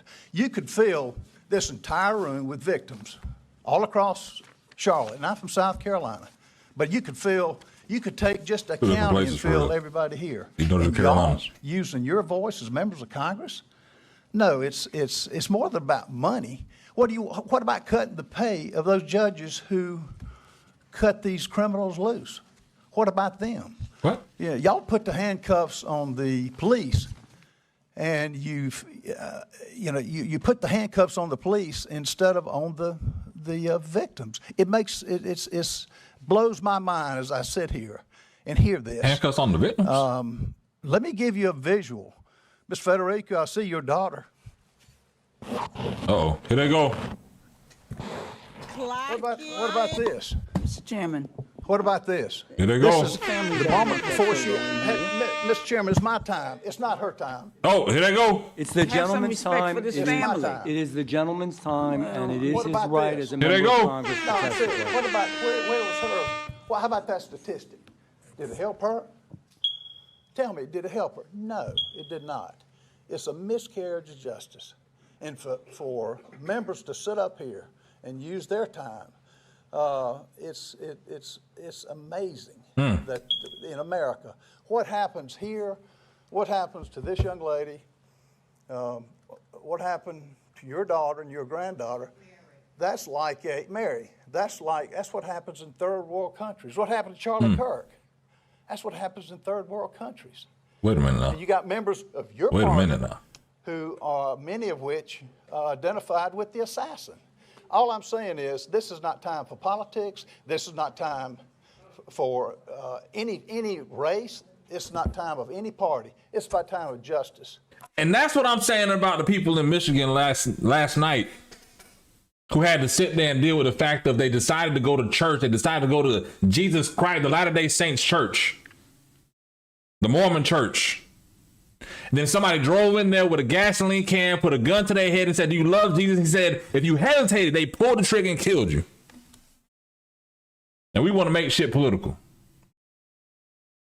There's a problem going on in America that we don't want to address. 2,200 mass shootings in 2025 alone.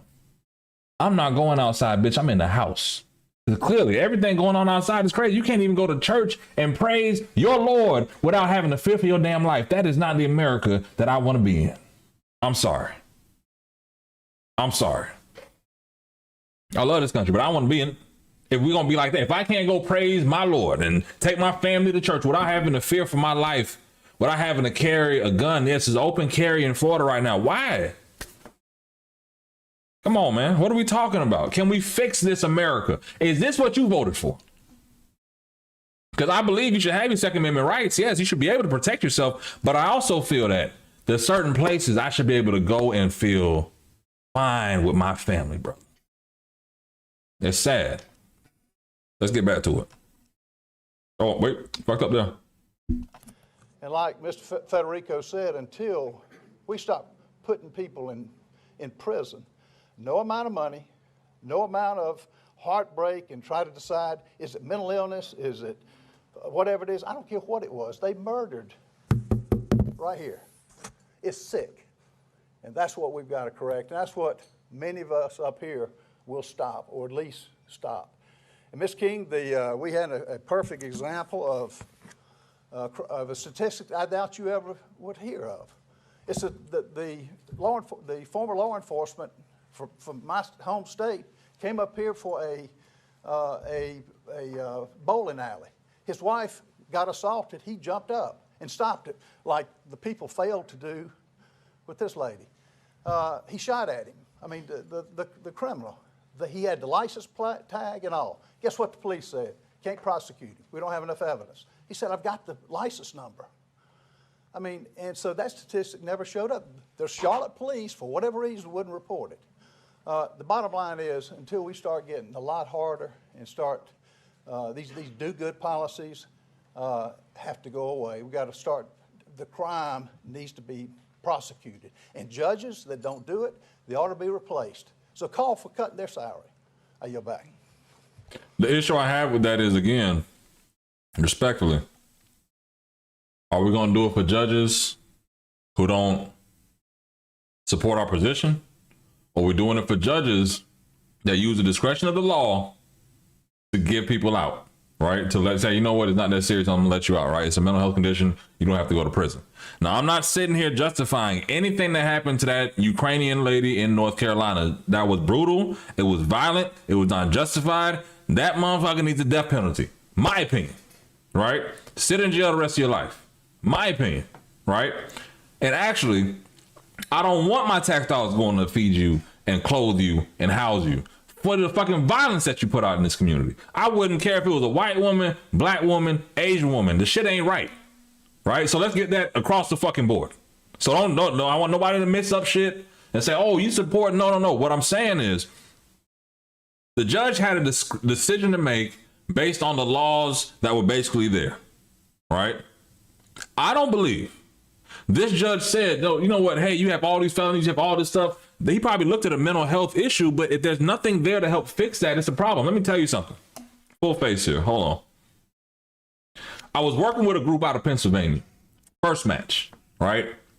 They have a technology they created that helps judges, prosecutors, and law enforcement determine the best method of treatment for most people. See, the issue is right now, collectively, they don't want to talk about this. You have community health centers, you have mental health facilities, substance abuse facilities, you have all these different things, right? There's nothing out there that says, you know what? Let's go look at the profile of this criminal. Guess what? Let's go back to their third grade, not reading levels, but they've been getting referrals since elementary school. They've been kicked out of this for that. They're dealing with this. You know, when you find out, hey, they were molested as a child. They've been using drugs, abuse, all this other stuff over time, right? I hate to say it, but there's so many data points out there about people. There's so much data out there about people that the courts don't know sometimes the best solution for people. So First Match, the company I was talking to, they basically created a software that says, you know what? We know that if you're in Atlanta, Georgia, if you're in Memphis, Tennessee, if you're in Chicago, and you're coming from O Block, you're coming from the hood, we know what your data is. You know your data points. But we know that when you get in front of the judge, that if we could tell them that we send them to the hip hop lobbyist substance abuse center, there's a 98% chance that they will be healed and never get back into the system again. Right? And that from the data points to say, you know what, because this person was sexually abused, because this person was using opioids, because this person lost a mother, because this person lost a mother at an early age, all these different data points again, they help the judge say, you know what, damn, this will be the best solution based on the data, based on the what we have, other people who've gone through similar situations, and actually the organizations that have the counselors in the program that you need. So what happens here realistically is this. These judges sometimes have to work within whatever the law says. And if the law doesn't give them discretion, if the law must, shall, may, if the law doesn't give them direction, a solution like this with First Match, you know what happens? Hey, we got to release him. I don't want him in jail because he's a mental health issue, but he needs mental health, but I don't have a mental health facility I can send him to. So basically, I'm not giving it to every judge, but some judges will be like, you know what? Damn, you're right. I don't have nothing. Just send them back to society. Some people are going to send them to prison. They're going to get there because you know what? Hey, maybe this is best for them. They can, whatever, right? But I don't feel that every judge should be held on the fact that there's not a solution for every problem. There are laws that are created for, I guess, the moral sanctity of our states and our country. But then there's also the part of saying, all right, cool. If the law doesn't prepare me for this and I can't get a justified answer for this, what am I supposed to do as a judge? Right. And I'm not saying it from anything crazy. I'm going to go to it. Let me look up First Match. People think I ain't bullshitting. Hold on, not the movie. What's this shit? First Match. Right? And hold on, I gotta make this full screen. No. Right. And this is a great group I was speaking to last year. I may reconnect with them just in case to see what they're doing in Florida. Now, this is essentially a first for kids. But again, most crimes happen with kids first. They don't just, grown adults just don't start doing shit. Sometimes it's adolescents, right? So you have this program, First Match, that will go through and actually help state attorneys, prosecutors, public defenders, law enforcement understand how to reduce and avoid future situations from people who are in the system. And this is, again, a great system that I found, right, that connects the kids to the right care or connects the people to the right care. And I honestly feel that if this program, First Match, and they're not paying me for this, right, but I love the idea of what they're doing. If they could get in the system like a North Carolina, like a Florida, like a South Carolina, like Chicago, like Memphis, like any other city that they're deploying troops, what I'm saying is this, that there's a greater and better chance that this organization, their technology and the AI will be able to help a judge and all of law enforcement stir kids and people to the right solution so that we're not in the conversation of cutting judges' pay or sitting here questioning the law enforcement, the judicial system. Because I feel that if the data set is there, and we lean on AI for everything, that the data set's there, and this is a solution, that the judge, the prosecutor, everybody would feel better saying, you know what? We know it if they go here. There's an 89, 95% chance they will never have an issue again. I'll take my odds on that. Either way, let's get back to it. Thank y'all for tapping in. Patty, you've been amazing today. Thank you for supporting the channel. What we're doing is we're waiting on President Trump. And, you know, I'm black, but Trump been on CP time lately. I ain't even gonna hold you. Trump has been on some black people time, right?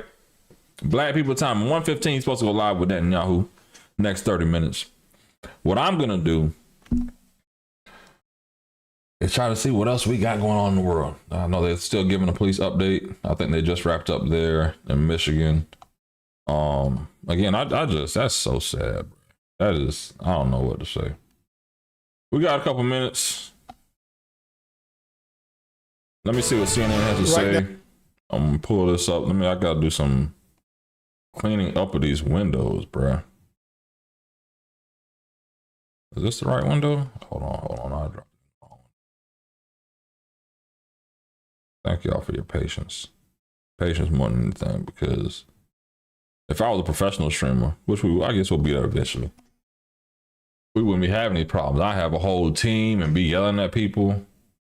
Cause y'all see the professional streamers. Y'all know how the professional streamers do it. They'll be like, hey, go to this. Go to number 91. I think I've seen Charlie Kirk do that shit, right? I was watching a lot of Charlie Kirk since he passed. Like, go to number 91. Right? Then they go to another screen. And go to number 37. Then it'll be some shit like this. Hold on. Right? Then it'll be like, go to 39. Right? And then it'll switch up. And basically, as you see, I'm my own producer. So there is no, hey, go to this. Bitch, I got to click it. Right? So regardless, thank y'all for taking time out of your day. Just tapping in with your boy. Let's check out what CNN has to say. The good old Wolf Blitzer. And I quietly, to be real, I stopped watching CNN a while ago because they were just too biased for me, bro. I like unbiased news. Now we're following more breaking news out of Grand Blanc Township in Michigan, where 4 people were killed Sunday in a church attack. Police are swarming a vehicle that just drove through a barricade. I want to go live right now to CNN's Lee Waldman. She's on the scene for us. What do you know, Lee? What is happening? Wolf, just shortly after we spoke to you moments ago, we looked and we saw officers running from what appears to be the command center here, running towards the barricade that's in place there. And you can see that red vehicle that they're still inspecting. We can see it appears to be FBI agents there. We've seen state police who was there, and we heard officers talking. They said that the man drove through a barricade and there was a gun in the front seat of that car. Now, we have colleagues who are at a different angle. They got some video as well, and from their video, it appears that this is some kind of a long gun in the front seat of that vehicle. Now, officers, again, overhearing what they were talking about, they said that they have that man in custody. We believe he is in that police vehicle that's right besides that red vehicle there that you can see officers still focusing on there. Now, we did some brief research before talking to you, Wolf, and we know that Michigan does have an open carry law here. You still are required to have a background check in order to purchase a weapon. To have concealed carry, you have to have a specialized license for that. But we do know at this point that this vehicle attempted to drive through the barricade where officers stopped the man inside and they noticed that gun. I also want to show you, Wolf, how close we are, if we can, to the church itself. We're just down the street from where this attack happened at this church Sunday morning. So obviously this is a heightened security situation. The street is filled with different law enforcement vehicles, and this red vehicle here with a driver inside attempted to make their way down this street here. Obviously not a lot more information we can bring you, Wolf. We know that man is in custody. We're going to press police for answers. We know there's a press conference happening in a little less than an hour from now, hoping to get some answers, clarity on that as well. Do we know when that red vehicle went through that barricade if anyone was injured in the process? At this point, Wolf, no, we're not hearing any injuries. We didn't see EMS rushing to the scene here. What we saw was a group of officers, some running from down the street, others running from what appears to be this command center here. You can see large tractor trailers in place, officers going in and out of that building there, using it as a station point here to conduct their investigation. We just saw those officers running down the street, so we started to run too, trying to get the latest information to bring to all of you. The situation much calmer now than it was even just 10 minutes ago. All right, Lee Waldman, thank you very much for that update. Stay safe over there. We'll be in close touch with you. I want to get some perspective right now, some law enforcement perspective from Jason Armstrong, I should say. He's a former police chief of Ferguson, Missouri. He understands what's going on. Thanks very much for joining us. What do you make of this driver that officers just took into custody at the police barricade with some sort of weapon in the front seat? Whenever we have a critical incident like what we experienced yesterday, one of our biggest fears in law enforcement is that somebody is going to be inspired to copycat or do something that is similar to get a similar response and reaction from the community. And so when I hear about this vehicle coming through the barricade, two things come to mind.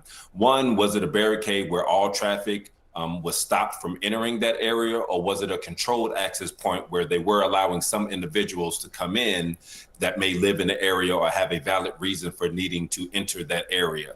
And so if it was somebody who was just trying to drive around a barricade that no vehicles were supposed to be allowed in, that sends the signal that this could be somebody that is looking to copycat and to do another incident like what we saw yesterday.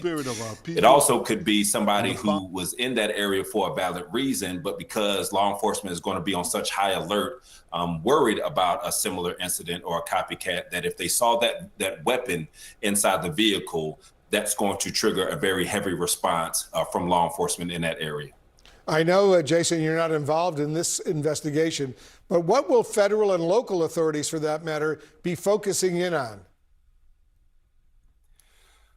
Anytime we see one of these catastrophes happen in our communities, the number one thing that we're trying to find out, and we know that the community wants these same answers, is why did this happen?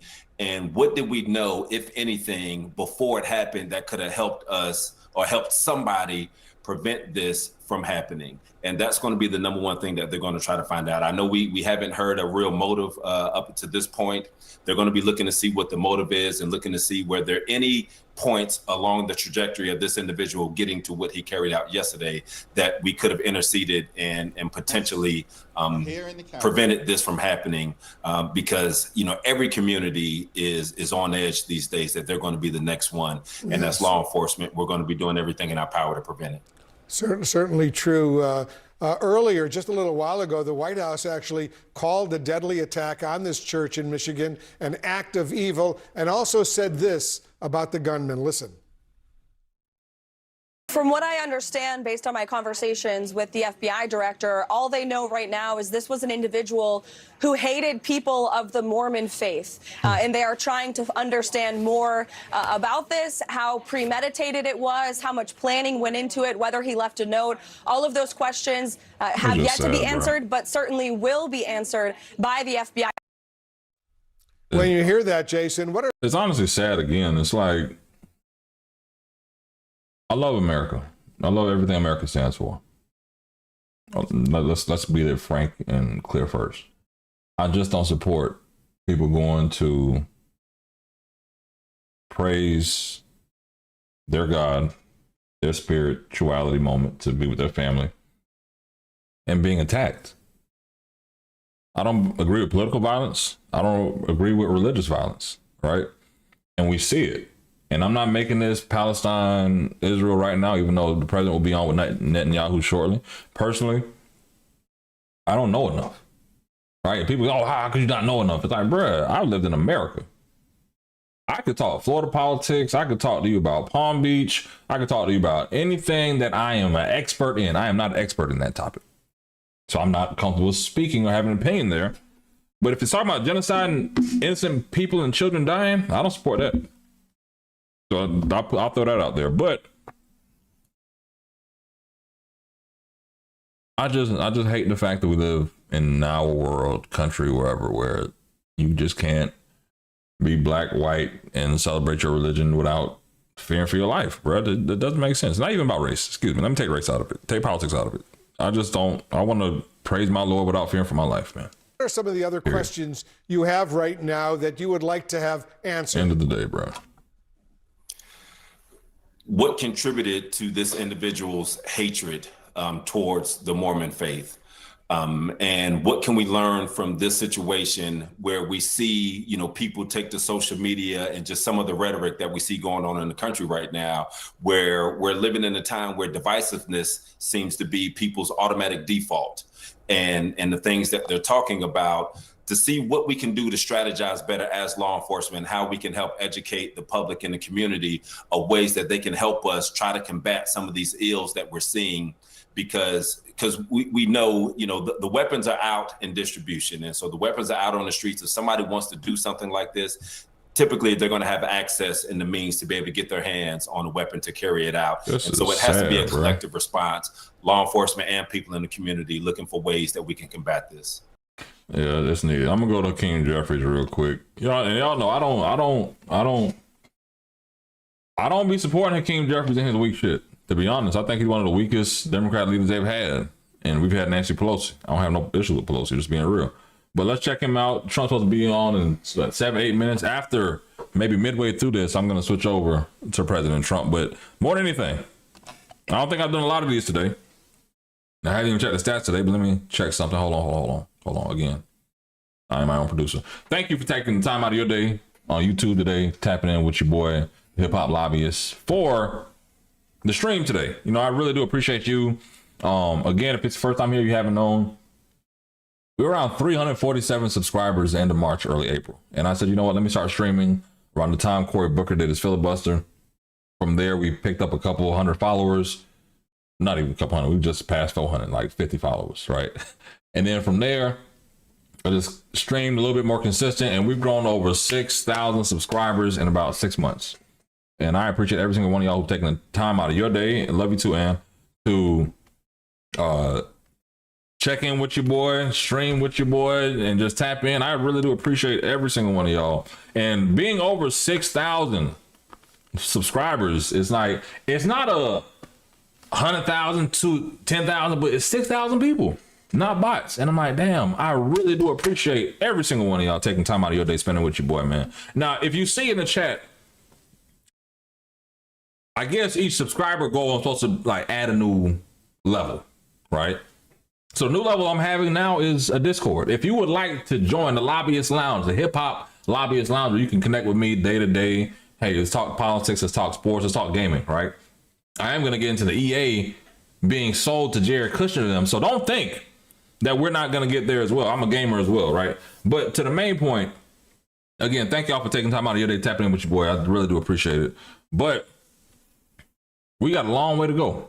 But if you do decide to say, hey, you know what, I'm on Discord, I want to connect on Discord, my post streams, when I'm connecting content, I'm thinking about things we need to basically do. And also what I am going to do when we hit, no lie, when we hit 7,500 subscribers, I'm going to start inviting guests onto the show, onto the platform using Video Ninja. You'll get a link in the Discord. You click the link, I'm going to bring you onto the show, and we can have a 5-minute Discord or debate, whatever you need to be. Now, months ago, I was thinking like, yeah, you know what, damn, maybe I charge $2 and people come up for like 5-10 minutes, but it's like, I don't want to be that guy charging people to debate me. I think it diminishes the brand. I'd rather have people support me genuinely like they've been doing. So I do appreciate y'all who have been genuinely supporting over time. And, you know, honestly, I think I may just keep talking until President Trump comes on, because quietly, what's the point of going to Hakeem Jeffries' ass when we know we ain't trying to hit him, you know? But regardless, thank y'all again. The shutdown is looming. That's something that a lot of people aren't talking about, that you may not be worried about or focus on. But if they don't pass, the Senate doesn't pass this House budget by tomorrow at midnight, there will be a government shutdown. You know what that means? That a lot of your community centers, a lot of your federal parks will be closed.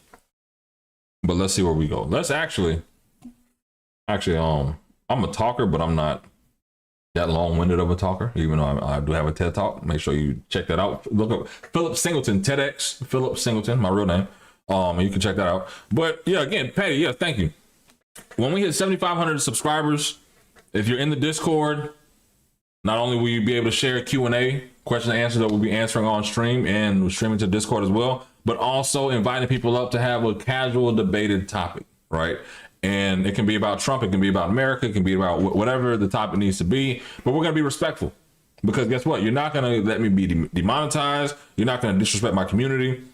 Another thing is, you're not going to disrespect me, because I'm going to be respectful to you. So if it gets out of pocket, I think we can have good banter, cuss a little bit without being disrespectful.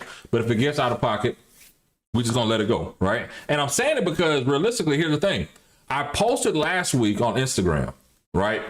And I had Kevin Durant's brother, T. Durant, in the comments arguing with me. And the thing was, he wasn't even making sense on a lot of the points he was making. He just basically said, hey, you Democrats are mad, blame Biden, blame all the rest of it. It's like, bruh, what does Biden have to do with Charlie Kirk's killer being turned in by his parents? Hello, you mad at Jasmine Crockett, be mad at Jasmine Crockett. But Kevin Durant is one of my favorite basketball players, because since like NBA 2K27, since 2K17, I've known his shot. I've known T. Durant's brother shot. You may have heard Kevin Durant. I've known his jump shot since then. So quietly, bro, ain't no beef with me and T. Durant, bro. I'm happy that you're taking the time out of your day to come comment on my channel. But you know what? My homegirl told me, you know what? That's right. I know you're not in the celebrities algorithm. I say, bitch, we about to take off. So make sure we taking off, that y'all here with your boy. Make sure you like, subscribe for more, man. Either way, let's go to Hakeem Jeffries. And when Hakeem gets a little boring, you know what I'm going to go to? Our president, Big Trump. I ain't vote for him, but some of y'all did. Hold on. There we go. Let's get to Hakeem Jeffries. Let's see what Hakeem Jeffries and Team Obama has to say. Then we're going to go to Big Trump anyway.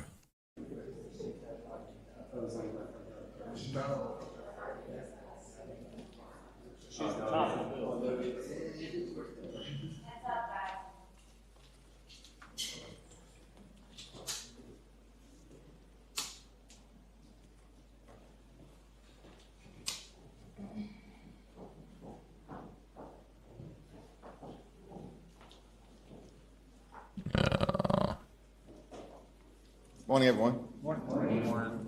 He moved. We are ready, we are willing, we are able to find a bipartisan path forward and reaching a spending agreement that actually keeps the government open. This brother talk more with his hands than any other nigga I know, bro. The American people, in terms of their health, their safety, and their economic well-being, related to lowering the high cost of living, as opposed to allowing tens of millions of Americans to experience dramatically increased healthcare costs.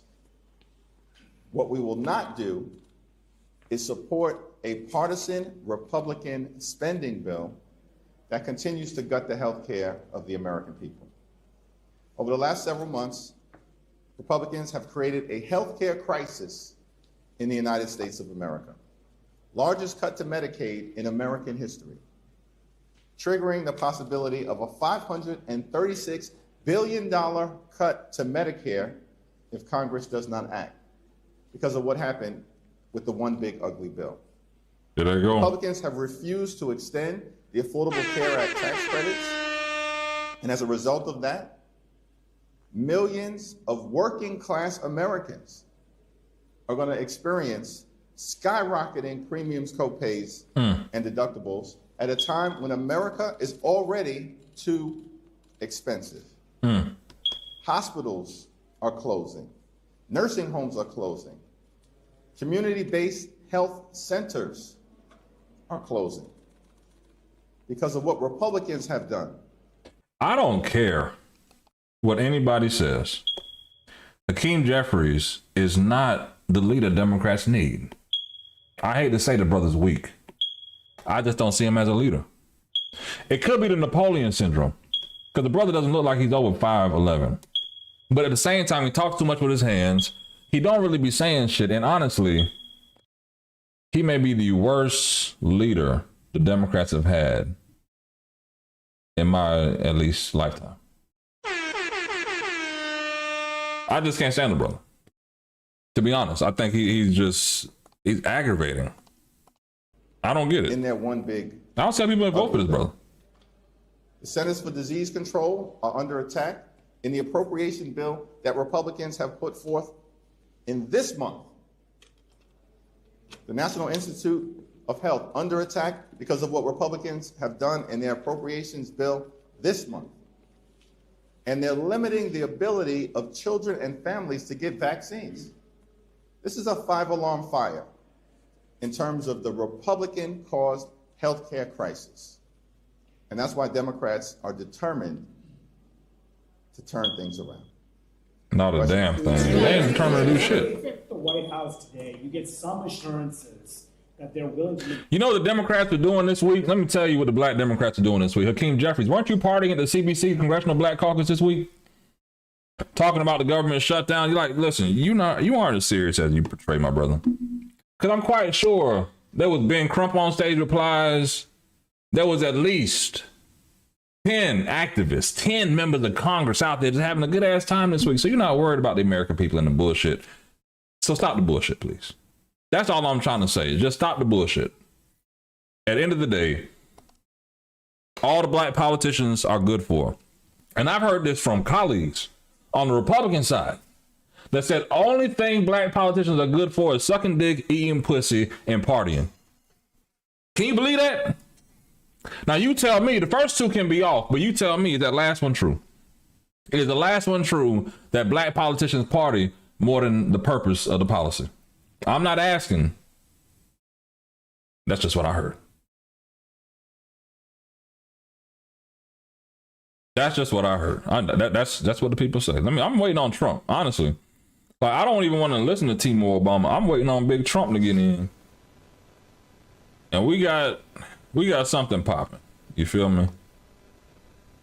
But this quality looks like it's gonna be bad. So I'm gonna get another stream. But you see, this is gonna be my people that are here. We're gonna have President Trump and Netanyahu in here in a minute.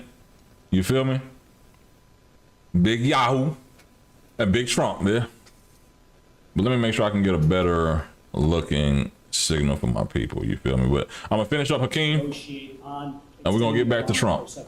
If that happens, would you then be open to a clean CR for the next 7 weeks? Our position in the spending bill that has been introduced by House and Senate Democrats is a permanent extension of the Affordable Care Act tax credits. Enough with the games that Republicans have been playing connected to the health care of the American people. And no one can trust their word on health care. Are you kidding me? These people have been trying to repeal and displace people off the Affordable Care Act since 2010. You mean to tell me, for real, Democrats, I'm gonna be all the way for real with y'all again. Can you believe anything this nigga says? I'm supposed to stop saying the K-N-E-E word, but I just can't stop doing it. It's in my vernacular, baby. I'm a real one. So how about this? You mean to tell me, Democrats, this man is inspiring you to show up next November talking about Trump, talking about healthcare, Obamacare. They calling you the Timur Obama baby. And you want to sit here and talk about nonsense, Hakeem Jeffries. Please resign, because the Democrats are going nowhere with your ass in charge, baby. I'm just being real, baby. Now let's go. I'm waiting on Trump, man. I got a better view of Trump. And you know, again, the issue I have is it's the fear mongering. It's the fear mongering on bullshit. And Hakeem Jeffries doesn't inspire nobody to do nothing. Like, even, what do you represent? Harlem? I don't get Harlem when I see him. He's giving me Connecticut. This brother's giving me fucking Joliet, Illinois, motherfucker. He's giving me not Chicago. He's giving me like Nebraska. Okay, I don't see New York when I see this brother. And I hate to say it, it's like, how can, I know what it is. You raise money. To be a leader, you need to be able to raise money. That's all it is. There ain't nothing else besides raising money, right?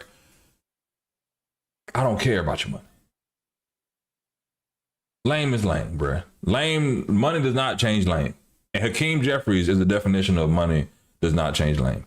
Let me get back to the White House. As you see here, we're still waiting on BB. And we're waiting on Trump. And I think that, listen, I may not know a lot about Gaza. I may not know a lot about Israel and the Palestine conflict. But I do know that whatever comes from this meeting today will be newsworthy. And we're going to clip it up. So make sure y'all like and subscribe on TikTok, Twitch, all over for this bilateral meeting that's about to go down. And every angle I'm seeing is showing the same people, the same stuff. So we're not going to miss out. The second they get on stage, we're going to be on stage with them, right? So that just means we got to go back to Hakeem. That's 15 years.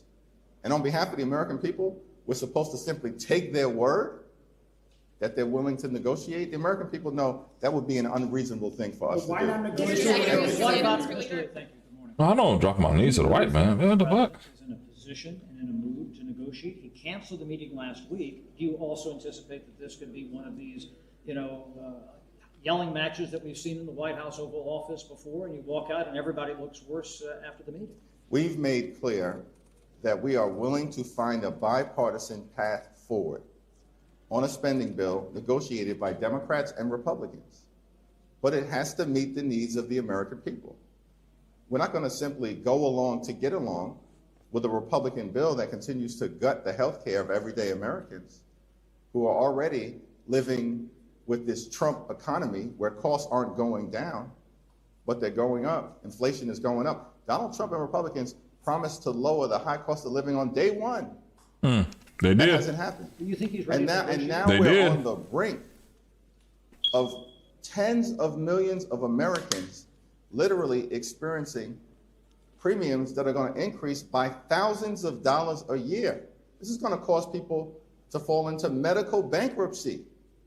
That's not acceptable in the wealthiest country in the history of the world. Again, it's a fear tactic, and I'm not against Timu, right?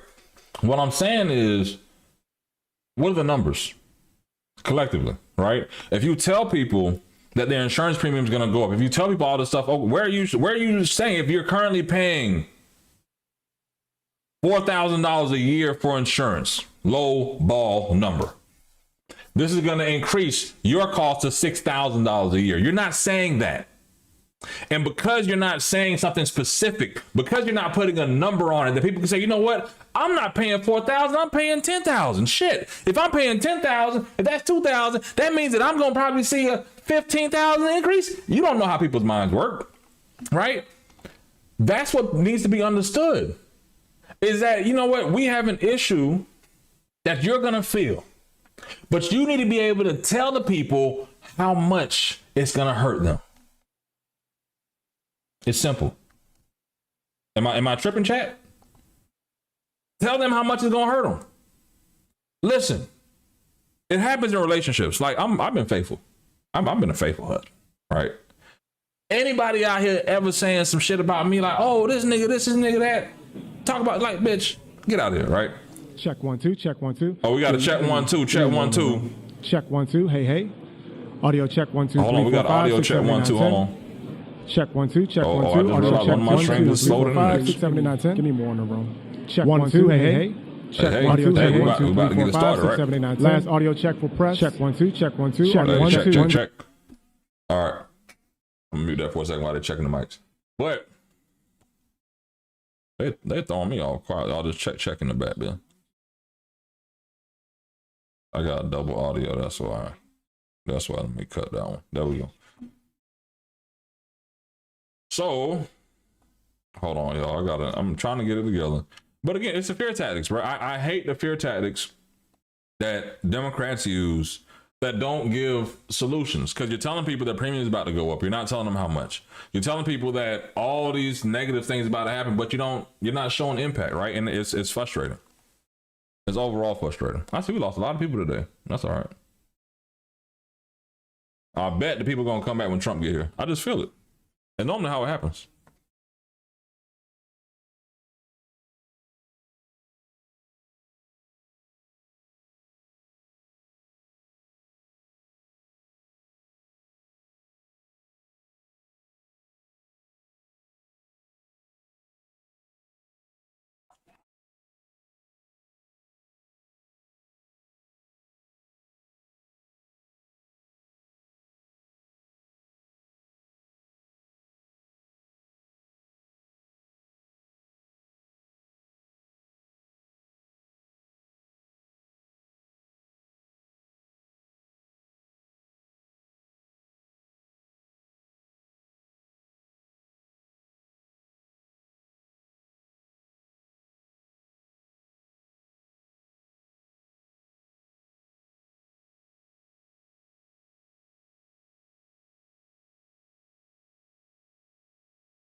Billionaire My bad on that. There we go. massive tax breaks. That's what Republicans have been all about in terms of governing this year. And we're not down with any of that. It's not complicated. So our view is, yeah, we'll find a bipartisan path forward to meet the needs of the American people, starting with health care and lowering the high cost of living. I haven't gotten the hell because out of it we're yet. in a health care Herb is crisis. good though. My homie told me. Let me address the continued effort to try to misrepresent the Democratic position. In fact, Republicans are lying because they know they don't have the high ground. They have a weak position because they're trying to continue to hurt the American people. Federal law prohibits the expenditure of taxpayer dollars on providing health care to undocumented immigrants. Nowhere have Democrats suggested that we're interested in changing federal law. The question for the president is whether he's interested in protecting the health care of the American people. See, the issue is, even though Hakeem Jeffries is saying that, the reality of it is this. Republicans have cornered Democrats into this narrative where you're either supporting immigrants or you're supporting Americans, right? And when we're going for the human factor, as Democrats, as human people, like, you know what, the people need due process. We need to, if they're going to be in facilities, let's make sure they have AC, all the rest of this stuff, because even though they're in the country illegally, not everybody's a criminal. And Republicans have criminalized almost all immigrants to make them seem as if they're all murderers, killers, and everything else, right? Or murderers, robbers, whatever. So they've demonized immigrants to an extent to where if you're a Democrat and you're coming out against any of their positions, Republican positions, they're automatically giving you that counter argument. Say, oh, so basically you want to give insurance to undocumented people. You want to give our tax, and because you haven't drawn the line in the sand before that narrative could get spilled out, how do you counter that? And now it's to a point of saying, well, we're not saying that you misconstrued the Democratic position. The reality of it is this. The Democrats have never been clear on their position. The only positions they've been clear about have been DEI, LGBTQIA rights, and their fight for Medicare and Medicaid. And the issue is, even people who don't know Medicare, Medicaid, old people insurance, poor people insurance, there's a strong assumption by Democrats to Democrats and the American people that everybody's poor. Everybody needs the poor people insurance that the government provides for our elders and our children and everything else. So because you have this mindset as if your voters and your base are less than, and they're cutting stuff that is going to impact you, have you even asked your base how many of y'all are actually impacted by this? Now you can say, oh, well, we're Americans, for the American people. It's not just for the party. It's for the poor people, the middle class, upper class. Cool, I get it. But at the same time, what you're not getting is not everybody is impacted by the talking points that Democrats have. And because everybody's not impacted by those talking points, sometimes you're speaking on deaf ears. And I don't think majority of the Democrats realize that their talking points may speak to the voter base, but the voter base isn't coming out to vote for you. So that means that you need to change the narrative. Make sure y'all like and subscribe for more. Let me check the chat as well. Can you talk a little bit about your approach to the meeting today, given the fact that you've not met the president face to face like this before? And then second, I get that, Ro. The idea as you talk about a 5-alarm fire, do you have a concern that if the government shuts down, it only makes the 5-alarm fire worse? Here's the thing. Republicans control the House and the Senate, and there's a Republican president. If the government shuts down, it's because Republicans want to shut the government down. Facts. We've been in a 5-alarm fire since January 20th. Mass firings have occurred since January 20th. They've triggered an environment where costs are going up, not down, despite their promise to change that dynamic. Chat, is the cost going up in your city? That make America the great country that we are actually under assault. And in this country, wealthiest country in the history of the world, let's go. Our view is simple. If you work hard and play by the rules, you should be able to live the good life. Not everybody plays by the rules. That's what we're fighting to achieve.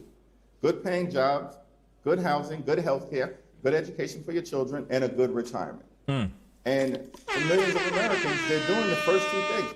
They're working hard. They're playing by the rules, but they're unable to live the good life. And good health care is a big part of that American dream. I believe in that. I'll give Timu that. Leader Schumer and I are in lockstep. House Democrats, Senate Democrats are in lockstep. Timu went off on that one. We're heading into the meeting to have a good faith negotiation about landing the plane in a way that avoids a government shutdown, but does not continue the Republican assault on the health care of the American people. Why not allow the typical appropriations process? I mean, what are Republicans going to get out of this in just 7 weeks of funding for a whole host of demands? In terms of the typical appropriations process, what House Republicans have done is to continue the Republican assault on health care. A $1 billion plus cut that House Republicans are proposing with respect to the Centers for Disease Control. About a $450 million cut to the National Institute of Health. Republicans are trying to take vaccines away from children and families in this country. That's in their appropriations bill. That's their process that they're trying to jam down the throats of the American people. And Democrats are not interested in participating in the continued Republican assault to gut health care, period, full stop. We've been very clear about this for months. That's why we oppose the one big ugly bill. And that's why we believe that simply accepting the Republican plan to continue to assault and gut health care is unacceptable. Last question. Republicans have co-opted a lot of your criticisms of them in the past as far as cutting off Head Start. They say that you're the ones that are trying to get some water. The amount of women, low-income people, infants. Are you confident that Democrats, if the government shuts down, will continue to be able to convince the American people of your position that it is the Republicans who are shutting down the government when they're saying, hey, we're giving you what you want. You're the ones that are hurting the American people by shutting down the government. The Republicans are trying to jam a spending bill down the throats of the American people that was a partisan spending bill that Democrats in the House strongly opposed in March because it hurt veterans, hurt children, hurt seniors, hurt housing affordability, hurt child care, and it hurt the health of the American people. That's why we opposed the partisan Republican spending bill in March. If the Republicans were interested in finding bipartisan common ground around a spending bill, then the baseline should actually be the bill that had strong bipartisan support in December, signed into law by President Joe Biden.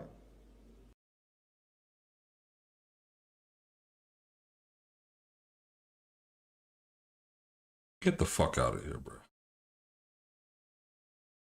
I just get so tired of this, bro. And you know what? This is really why I get tired of it. Like, and I'll be all the way for real. What I get tired of is people actually call and they'll complain and they'll have their blood pressure up. And you know their blood pressure up because they're so passionate. They got some shit about Trump, DEI, Target, Jamal Bryant, what the fuck ever, right? They're so mad about these issues. But the issue I have is that, and I've been meaning to post it for weeks, it's bullshit. We live in a society now where both sides of the aisle want to feed all their base bullshit, and the base buys the bullshit as if we don't have any common sense. Again, you can talk Medicare, Medicaid all day. You could talk all this stuff all day, but if I'm not on Medicare and I'm not on Medicaid, why would I care about what they're doing to those programs? And it's not to say, oh, well, it's about the poor, it's about the elderly. Cool. Why should I give a fuck? Because you clearly don't care about anything that impacted my quality of life. Like, no life for a father, a husband, an entrepreneur, middle-aged man in America. What are you saying to me? White, black, Hispanic, and different. What are you saying to me that's going to relate? And because you can't relate, because you can't sit here and put on an actual soliloquy of facts that's going to actually engage people, you're just going to stick to what you're going to say, hey, you know what, this is going to get the voters out. This is what the Democrats care about. If you're over 65, what about the 40-year-olds? And I think the bigger part of it is, and I'm not saying Republicans have the messaging right at all, right? They know how to speak to their base. And they know the issues. They don't care about the social shit. Like, they don't feel government should be putting up random shit like LGBTQ flags or Black Lives Matter roadway. They don't feel that tax dollars should be spent that way. They feel those are social issues. Okay, cool. That's their ideology. Okay, that's for them. But at the end of the day, it's like, bruh, collectively, it's honestly like, I'm just trying to be respectful, and that's why I'm really trying to bite my tongue in my words, because I don't know who's on the stream, right? You really got to like take time to vote these motherfuckers out of office. Because I think that if you get more real people in office to where it's like, you know what? The reason I can't support this is because I have lobbyists who gave me $50,000 for my reelection. I have this local business in my community that's going to benefit from this, and they're creating 300 plus jobs, and they don't give a shit about this, and I really don't care. Then it's like, okay, cool, yes, fuck it. They'll at least be real with you. You may not win re-election, but you're at least being real with the people. So that's that. I'm still waiting on Big Trump and Netanyahu. This is supposed to start at 1:15. Now, again, you were here last week. You know Trump has been on CP time. And I don't understand why the president of the United States is on a couple people's time. But we're going to wait and see. I'm going to go get me something to eat real quick. I may take a little smoke break. I'm going to have this go full screen. I'll be back in like whenever they're back. How about that? Hold on. Can I go full screen here? There we go.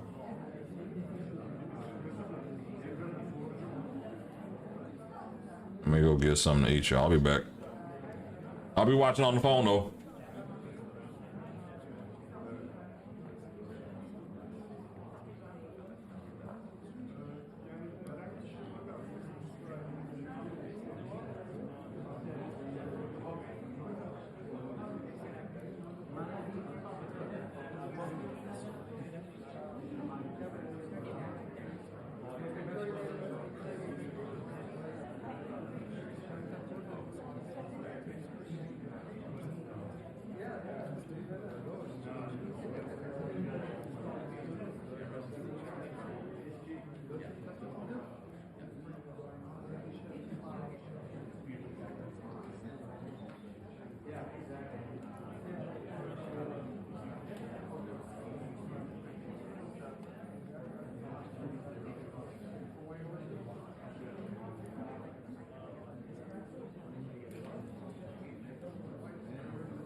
talk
morning. Good morning.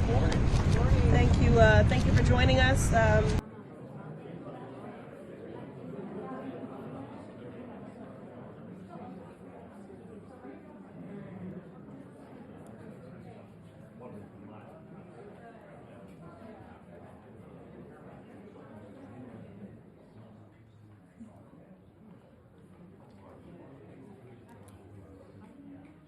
I'm back, y'all. So, as you see, President Trump is running late for this next meeting. I have that. So, didn't realize.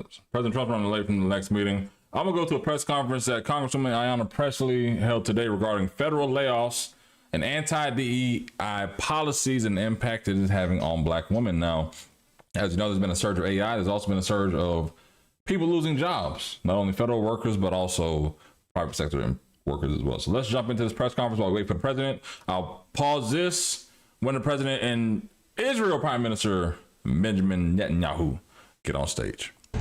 Certainly it's a beautiful thing to be surrounded by such a powerful coalition of black women, justice seekers, table shakers, community builders, particularly at this critical inflection point for our nation.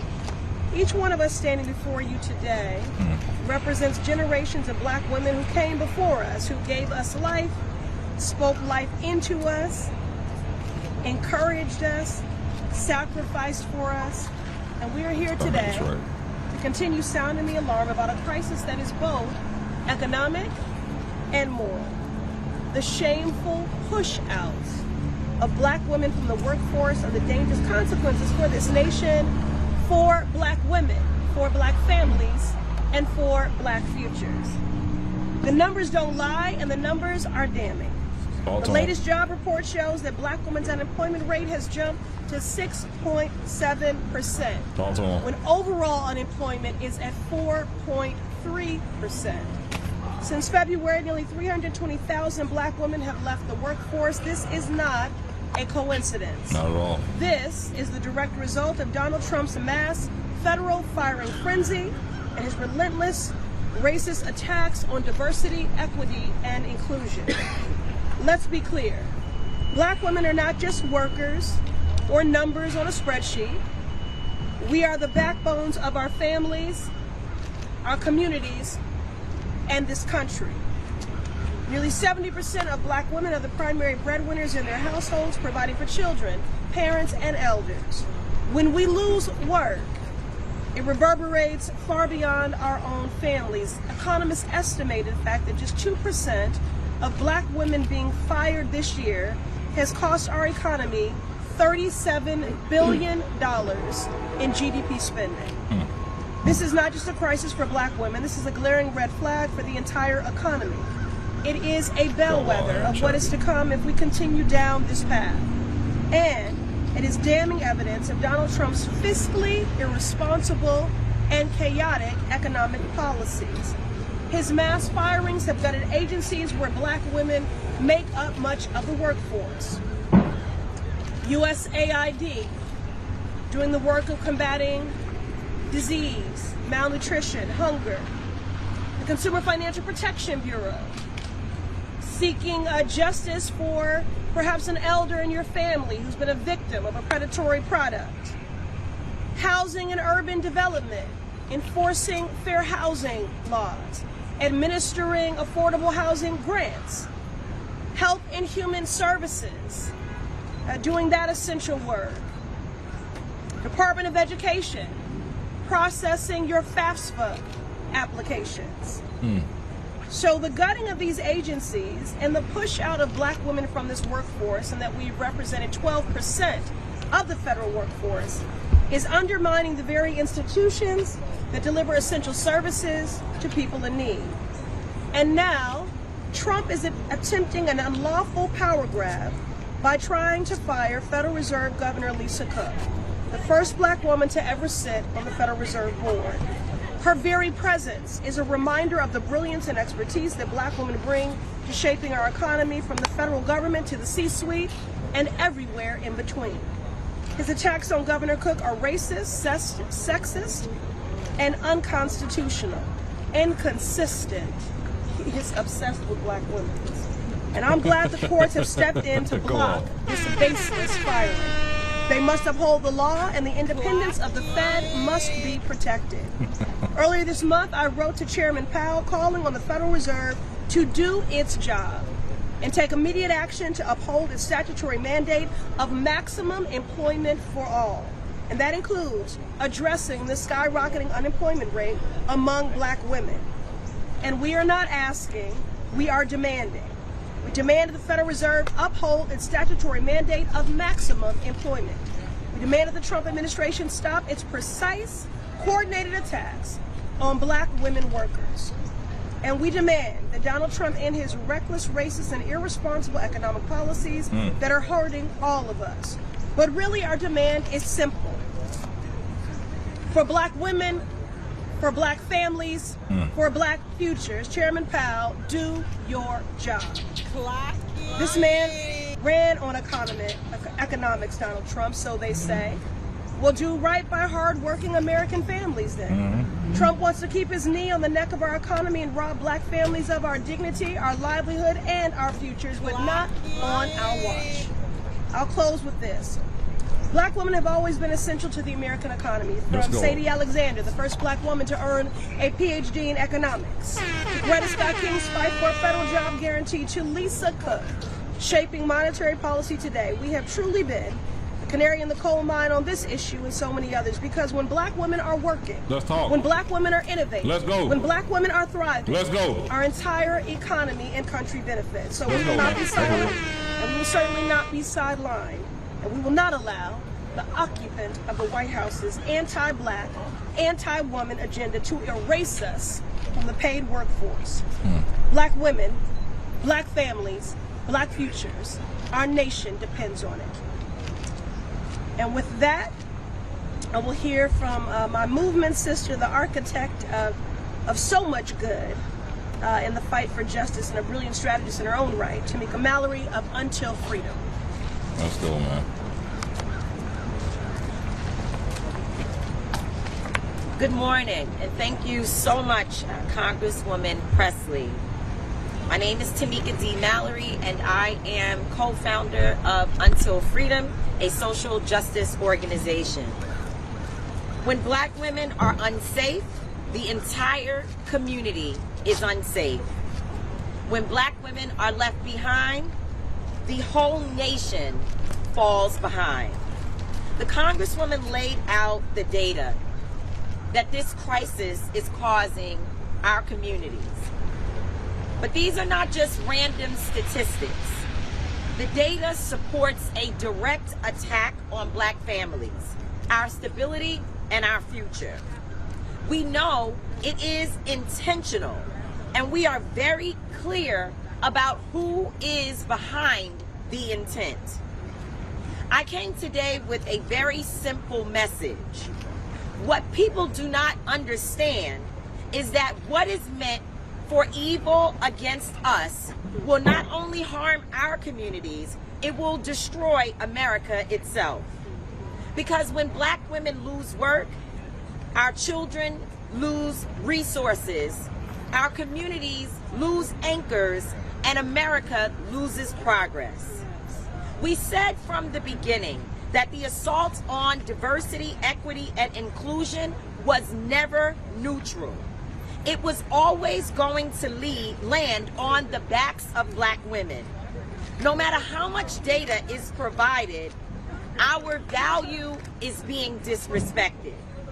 No matter how much they try to say that we are not needed or that we are not intelligent, our excellence is proven, and there is so much evidence to back that up. The outcome of the attacks on diversity, equity, and inclusion was predictable. Job loss, wages cut, and doors closed. And this is bigger than the workplace. We are watching the intentional dismantling of black families. Black women are fighting for economic survival, and black men are also fighting for stability and opportunity. About time they talk about us.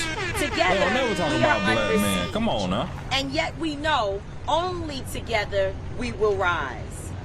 This is why Congresswoman Presley's clarity and courage matters so much in this moment. We 100% support her call for the Federal Reserve Chair to investigate and to act immediately. She is standing firm while so many others are silent on this issue. Today, we are sounding the alarm for all hands on deck.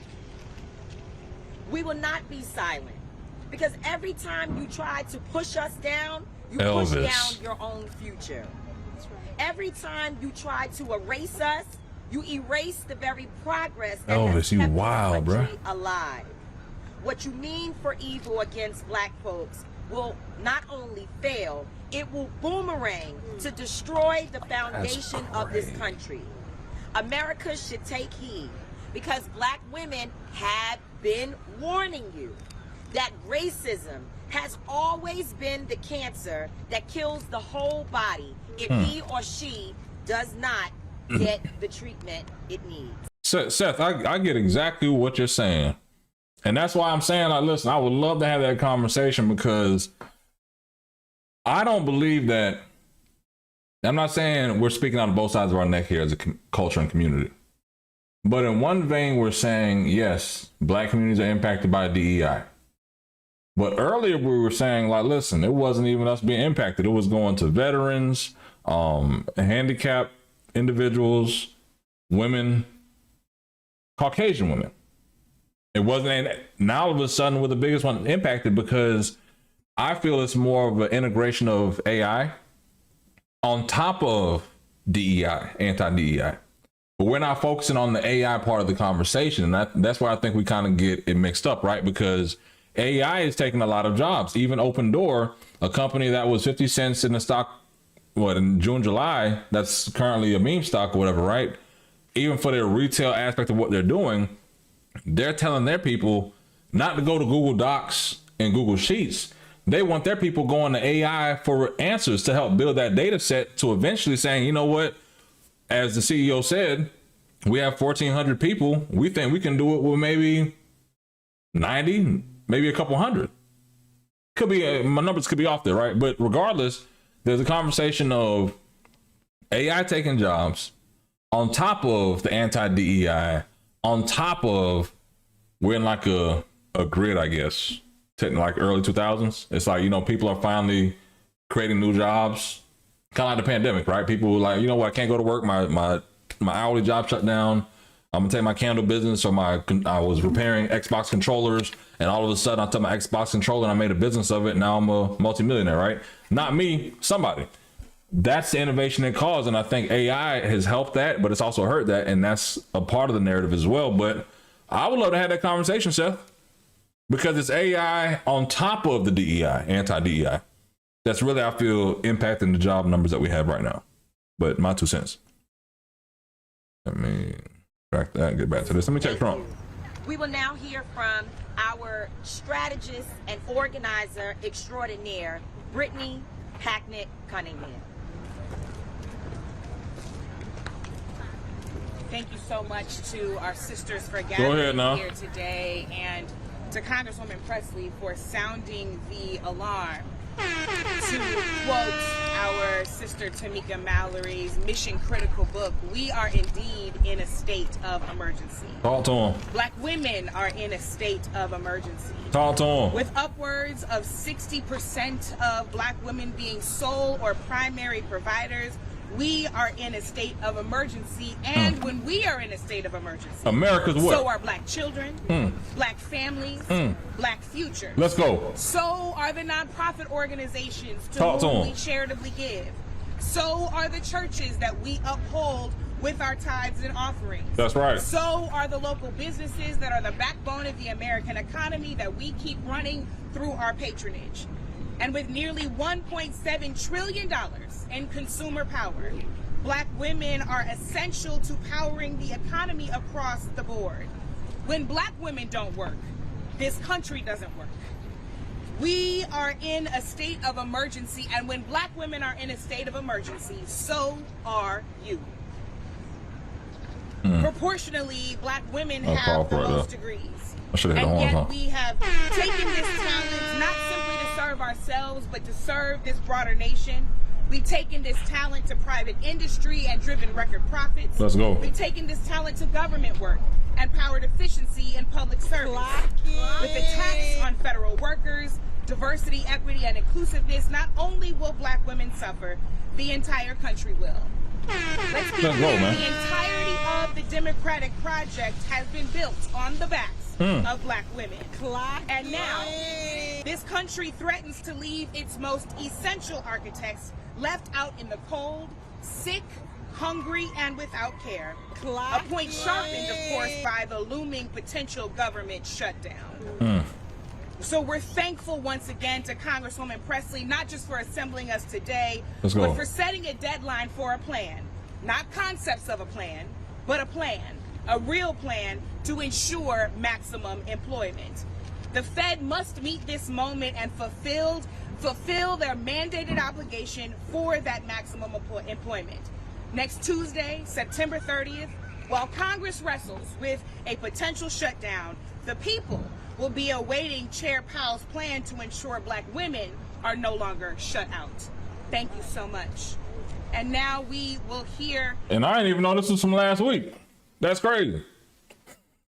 I thought it was from today. So clearly the message went through the weekend and nobody found out about it, but you happened to catch it on my stream today. So that's good to know that there's a movement out there regarding the impact of unemployment on black women in this new economy, this Trump economy. However, there's also a conversation of where are we with black men?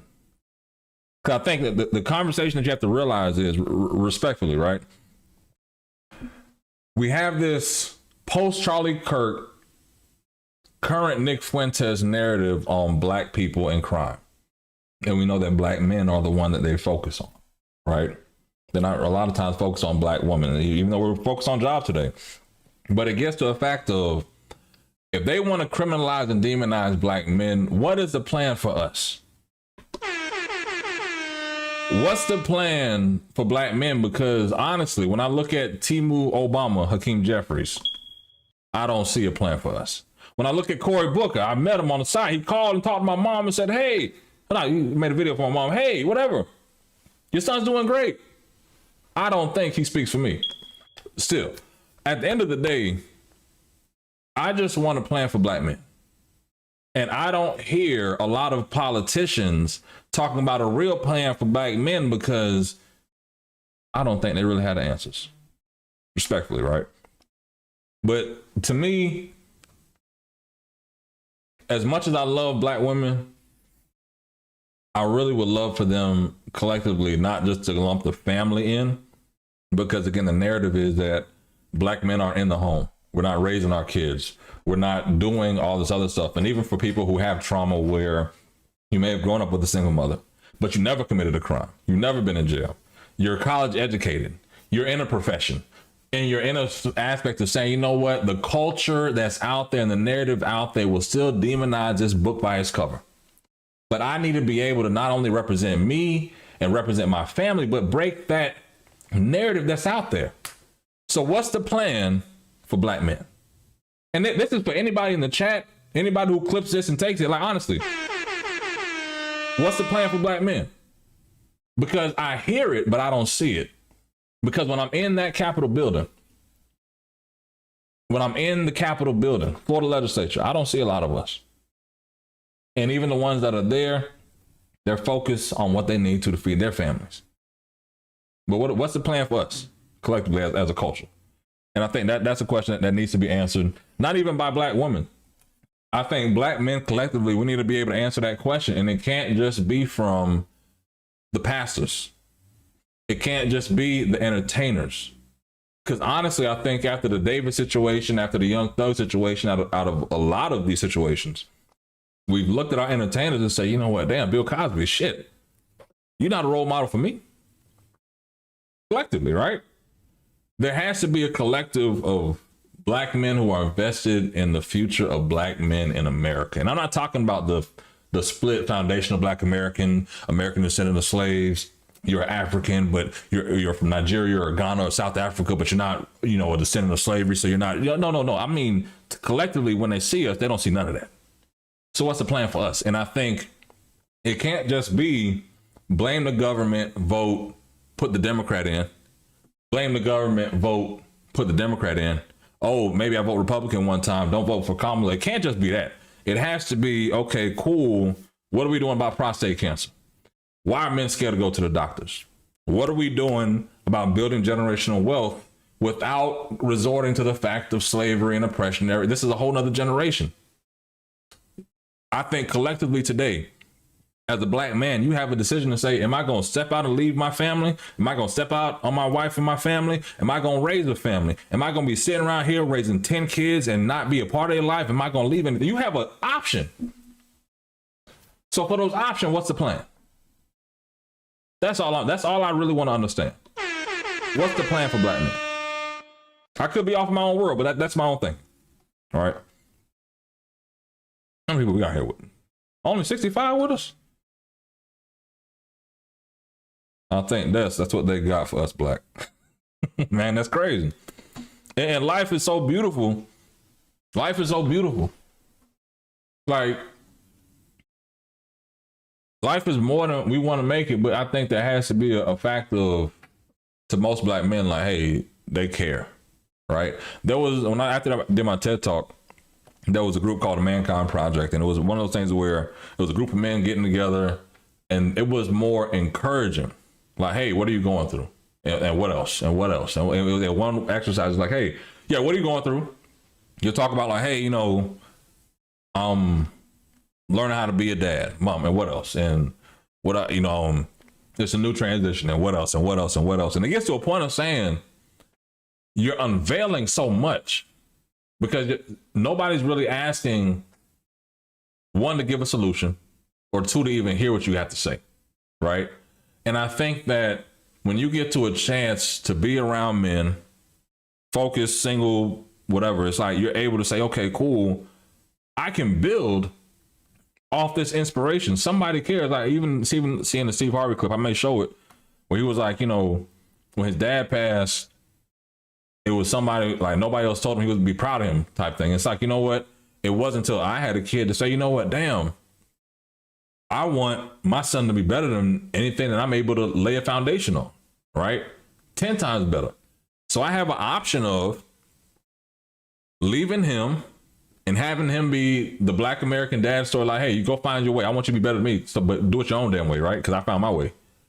Or I can be here every step of the way, right?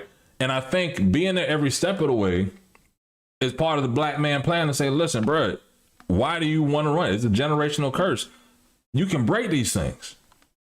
But I don't think a lot of programs are geared towards that. They'll talk mentorship, but they don't talk about building a man. My opinion, though. Maybe they're out there and I just wasn't exposed to them, but whatever. I'm still waiting on Trump.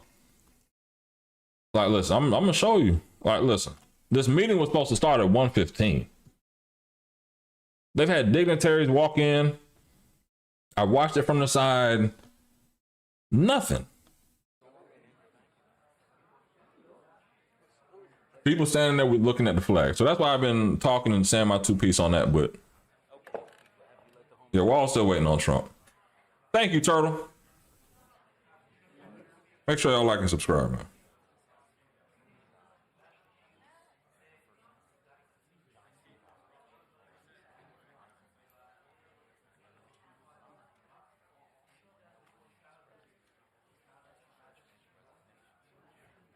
Bro, there ain't no options on that. I don't know what the hell happened on Wolf today.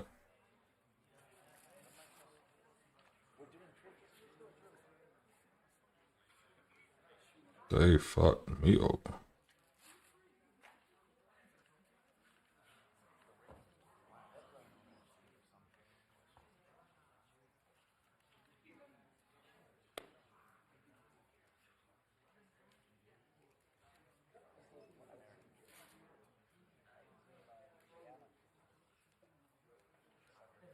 Oh, Big Trump taking forever. I may jump the algorithm and end this stream and start a whole new one, because then it'll bring in a whole new audience by the time Big Trump get here. You know, you gotta. I haven't streamed that often and that much, but I know at least enough that if I end with the 83,000 here, I'll be able to refresh this and get a whole new audience. And for the next one, I may be able to hit like 1,200 by the time Trump and Netanyahu get on you. I'm telling you, bro. I'm telling you. I think the bigger problem is, even with the stream, I'm not scheduling out a show. So it's like, I know what I want to speak about. I'm not making any talking points. Honestly, I'm like, you know what? Let me just go live. I have time on the calendar. Traveling tomorrow, next 2 days, really. Be streaming tomorrow night when I get back in town. But it's the Giants having a week, man. It's a lot. And also got to touch that EA being sold for $55 billion. Like, what the F? Madden, NCAA, like, are they going to improve the little things on the game that's going to be better? I don't care who owns it, private or public. It just needs to be better, right? Monique, you think so? Let me put a poll up for the 35 people that are here. What do?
Yeah, this Trump thing is killing the vibe right now. Like, bruh.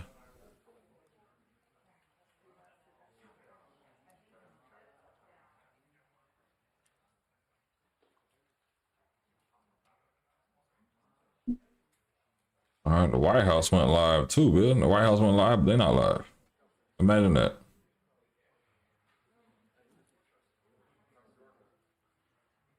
Oh, the sound's on. There's nothing happening. Lucille, they just not there. Let me double check the sound. From a leader extraordinaire in her own right, who's been doing this for 3 decades and sounding the alarm on the needs, the rights, and the hopes of Black women, Melanie L. Campbell.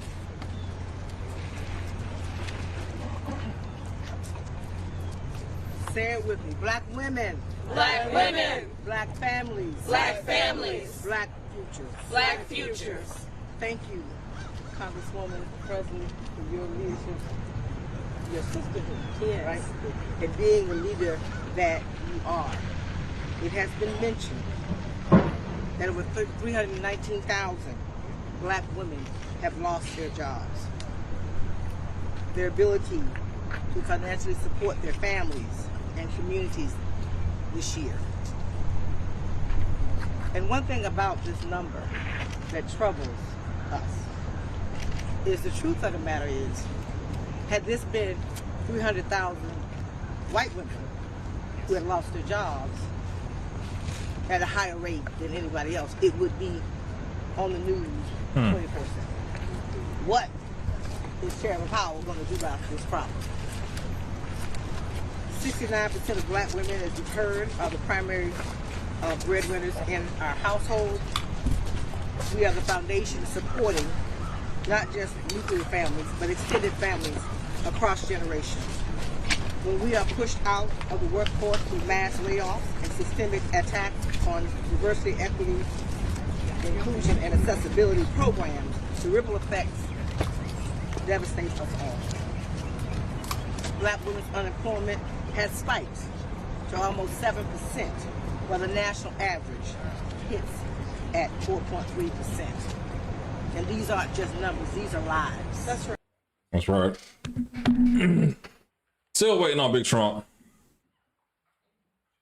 Just want to pause real quick. The deliberate dismantling of our federal agencies disproportionately impacts Black women as well. The numbers tell a stark story. We comprise 12% of the federal workforce, but nearly double our share in the overall labor market. This administration's mass firing frenzy has targeted these agencies where we serve, like USAID, where children are dying as we got a vice president walking in. Everything's official now. That's Marco Rubio in the building. Oh, the new owner of Battlefield, Madden. Jared Kushner's in the building.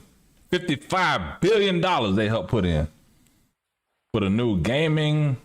Listen, if it helps Madden, if it helps NCAA, if it helps FIFA, FC 27-28 become the best games ever, I support it. Make sure they invest in clubs and Battlefield. Listen, Battlefield about to pop off. This is a Trump game officially, man. Game time. Let's go, man. Game time. Let's go.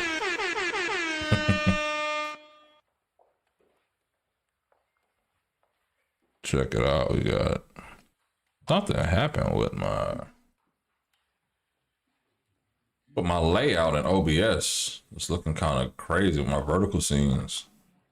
They've like fully reversed, so it looks kind of crazy.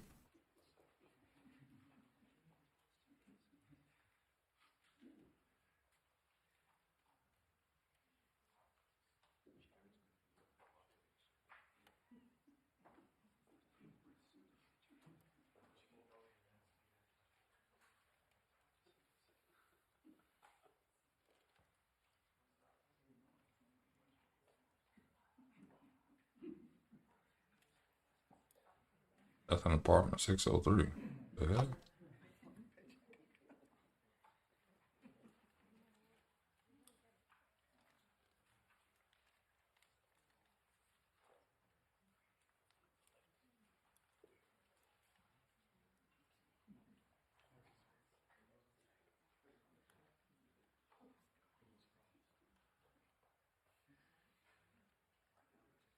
Listen. This meeting was supposed to happen a whole hour ago.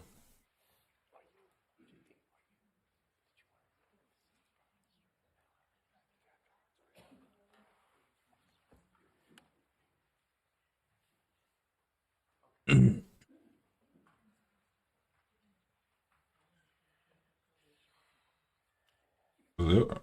going live? What we doing? They've been adjusting this camera for an hour.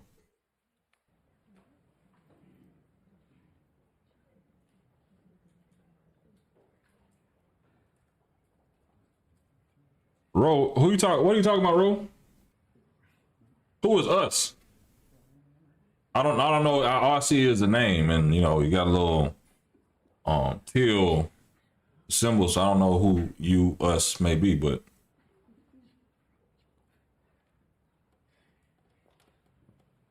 I want to see. Do I start fresh?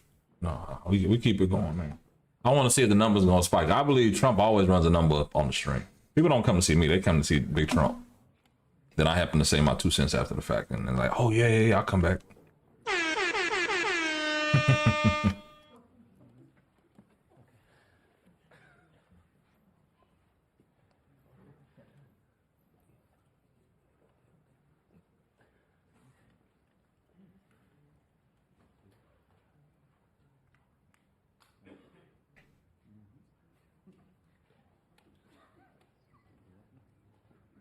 Berdino, how you doing? I got some leftover Outback.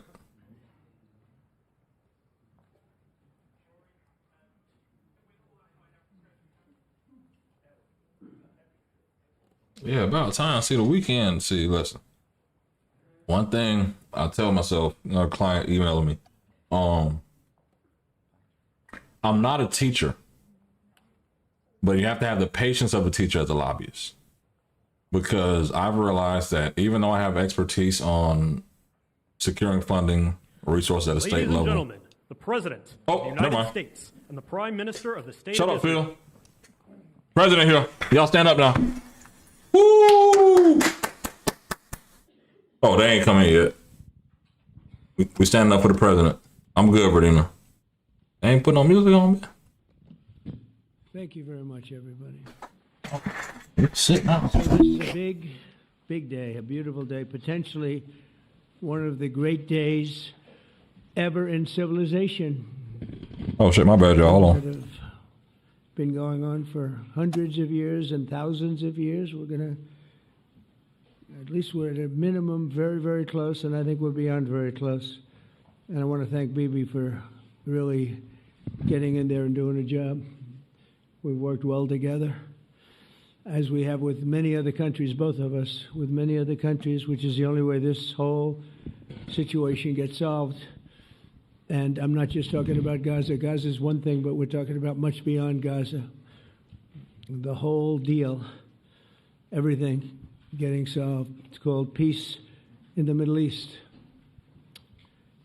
So today is a historic day for peace, and Prime Minister Netanyahu Go ahead, and now, I have Trump. just concluded an important meeting on many vital issues, including Iran, trade, the expansion of the Abraham Accords. Oh, what? And most importantly, we discussed how to end the war in Gaza, but it's just a part of the bigger picture, which is peace in the Middle East.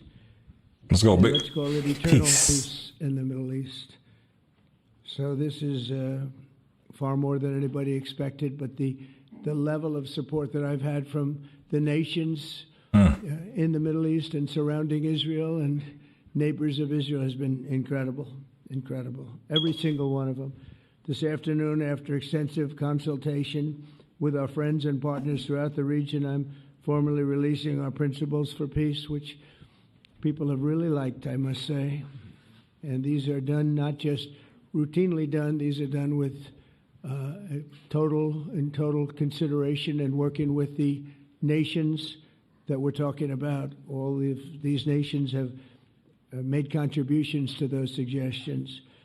I want to thank the leaders of many Arab and Muslim nations for their tremendous support in developing the proposal, along with many of our allies in Europe. Europe has been very much involved, and as I was called by many of the European leaders, most of them saying, is this true?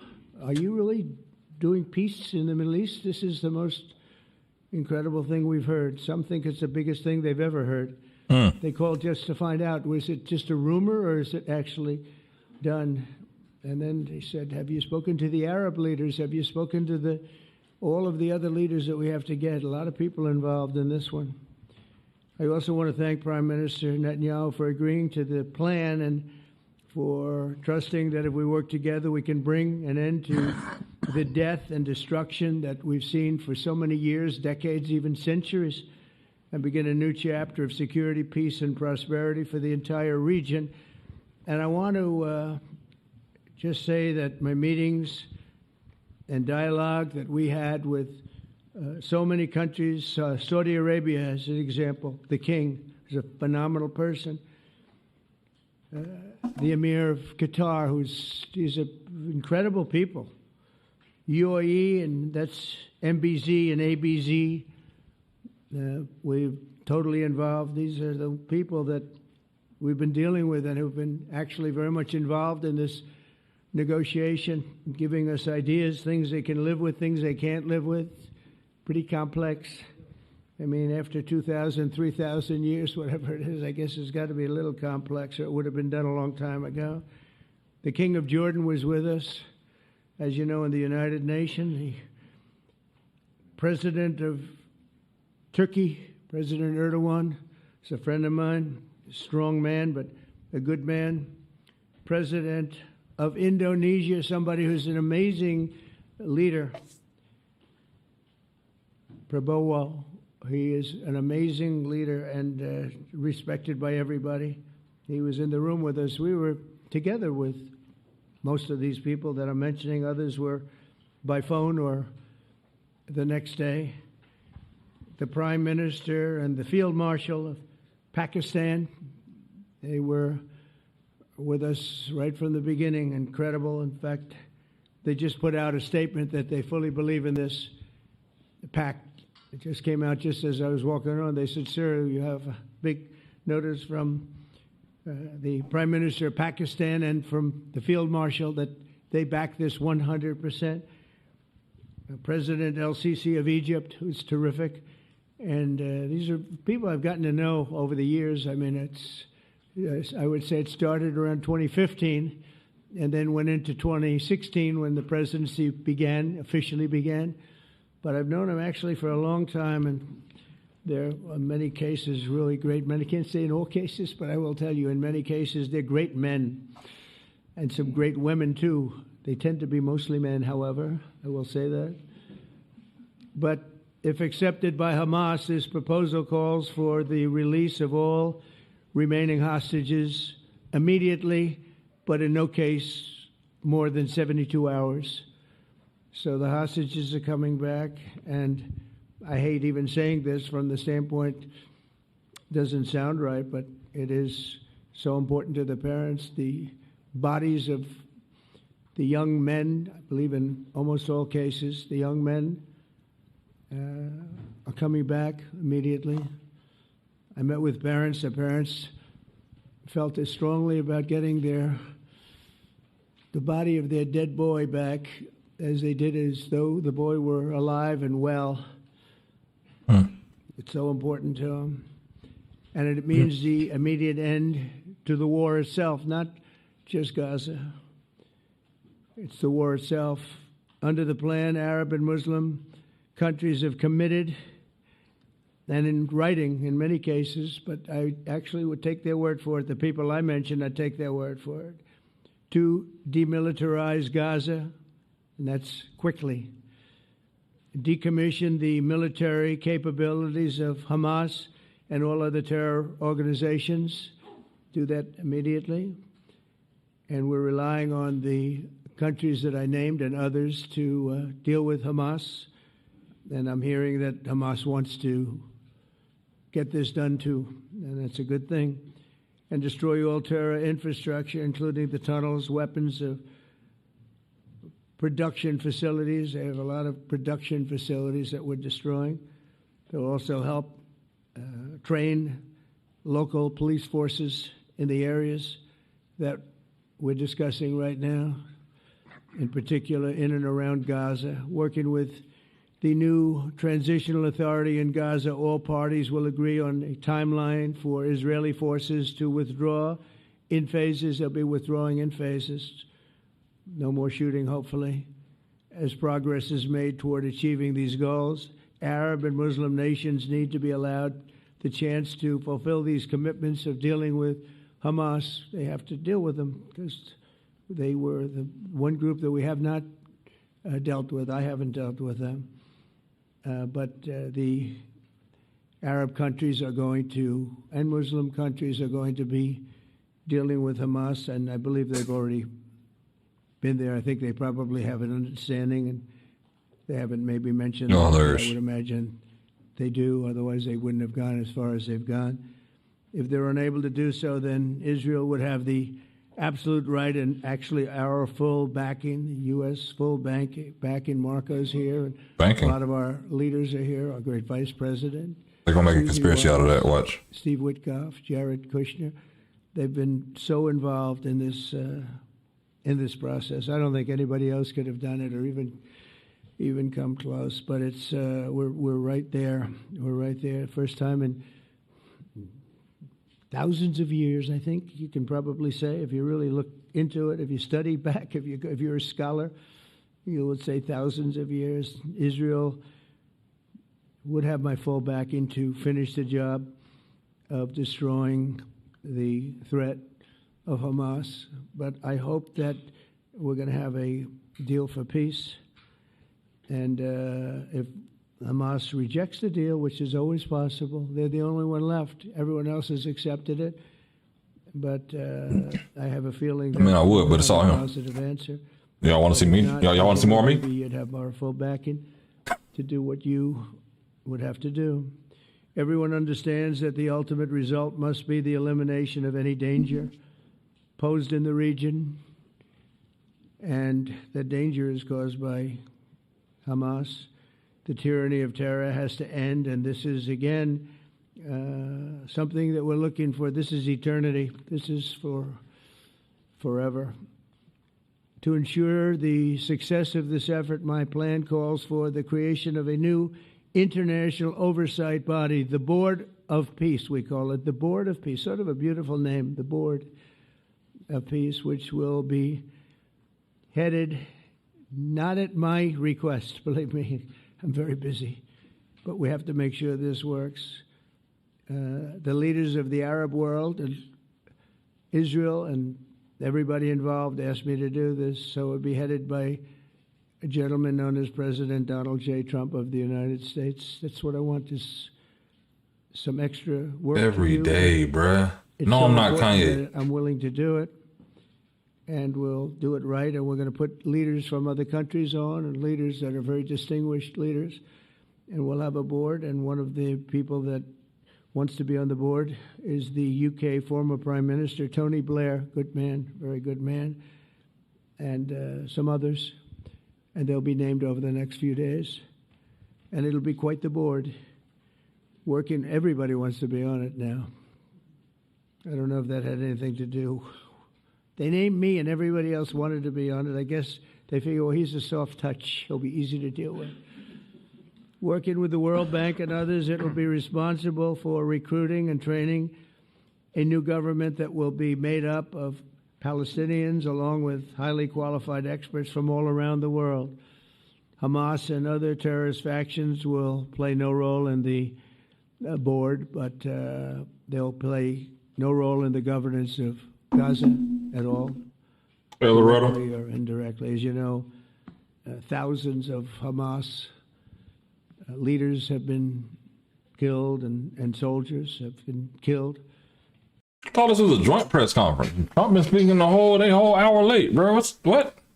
Paid the price for that, and now it's time to get our hostages back and get back to trying to build something that's really great and very important. In our meeting today, Prime Minister Netanyahu was very clear about his opposition to a Palestinian state. Yeah, that's true, Kelvin. And he continuously mentions October 7th, and I understand that. Most people do. And I understand and respect his position on many things, but what he's doing today is so good for Israel. I notice that they have large crowds gathering in Israel all the time, and they have my name up. They like me for whatever reason, Bibi, I don't know, but they do like me. But they say two things. Please get the hostages back, and please end the war. They've had it. It's had it. So I think it's a very popular thing you do, because he's a warrior. He doesn't know about getting back to a normal way of life, but he is a warrior, and Israel's lucky to have him.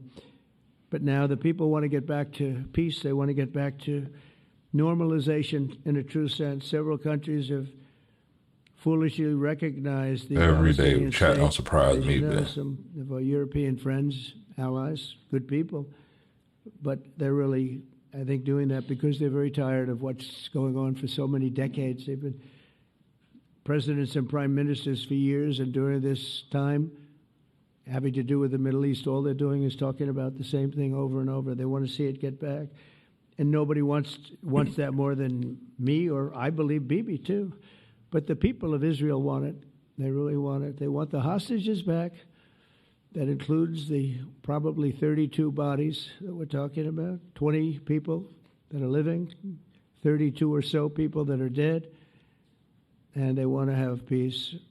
So let us not forget how we got here. Hamas was elected by the Palestinian people. Israel withdrew from Gaza thinking they would live in peace. Remember that a long time ago? They withdrew. They said, you take it. This is our contribution to peace. But that didn't work out. That didn't work out. It was the opposite of peace. They pulled away. They let them have it. And I never forgot that, because I said, that doesn't sound like a good deal to me. As a real estate person, I mean, they gave up the ocean, right? Ron, they gave up the ocean. They said, who would do this deal? And it still didn't work out. They were very generous, actually. And they gave up the most magnificent piece of land in many ways in the Middle East. And they said, all we want to do now is have peace. And that request was not honored. Instead of building a better life for the Palestinians, Hamas diverted resources to build over 400 miles of tunnels and terror infrastructure, rocket production facilities, and hid their military command posts and launch sites in hospitals, schools, and mosques. So if you went after them, you'd be after them, and you wouldn't even realize you ended up knocking out a hospital or school or a mosque. A terrible thing, terrible way to have to fight. No fight is good, but that's a real bad one. So there are many Palestinians who wish to live in peace. Many. I've seen so many of them, and they have support. And I challenge the Palestinians to take responsibility for their destiny, because that's what we're giving them. We're giving them responsibility for their destiny, fully condemn and prohibit terrorism and earn their way to a brighter future. They don't want the life that they've had. They've had a what are we even talking about? If the Palestinian Authority does not complete the reforms that I laid out in my vision for peace in 2020, they'll have only themselves to blame. We're giving them an amazing footprint, and they have amazing support from the leaders of the Arab world and the Muslim world, the great leaders. These are great leaders. These are unbelievable leaders that have built great countries and very wealthy countries. What the future holds for the Palestinians, no one really knows, but the plan that we put forward today is focused on ending the war immediately, getting all of our hostages back, getting everything back. Hard to believe when you even say it, and creating conditions for durable Israeli security and Palestinian success. Israeli security is going to be involved. We're going to help you. We'll be there with you in terms of helping with security. We want to make sure it works. We just want to make sure it works. There shouldn't be a shot fired. Now, there will be, I guess, because that's the way it seems to be, but there shouldn't have to be within a few days. There shouldn't have to be a shot fired. And maybe for eternity. Wouldn't that be nice? I hope it's true. I can tell you the leadership of that region feels that there's a good chance of it being true. So this will lead to this agreement that we're talking about will lead to a sustainable long-term peace. No president in history has been a greater friend of the state of Israel than I have, in addition to negotiating the Abraham Accords. I like to say it that way because the real people, that's what they call Abraham. I would say Abraham, but it's so much nicer when you say Abraham. So much more elegant. But the You can't make this up, man. They're amazing. Jared, you did that along with your group of geniuses, and nobody thought that could be done. We have 4 countries, and Sleepy Joe Biden didn't do a thing. He didn't even know what the hell they were. Oh, here we go. He should have had them fold up. But I think this will also lead to packing them. And who knows, maybe even Iran can get in there. I hope. We hope we're going to be able to get along with Iran. Anytime we say Sleepy Joe, he turn up for real, Be man. open to it. I really believe that. But they could be a member. I long ago said, I'll bet you at some point Iran will be a member of the Accords. And little did I realize it was going to take this turn. That was some turn we did with the B-2s. But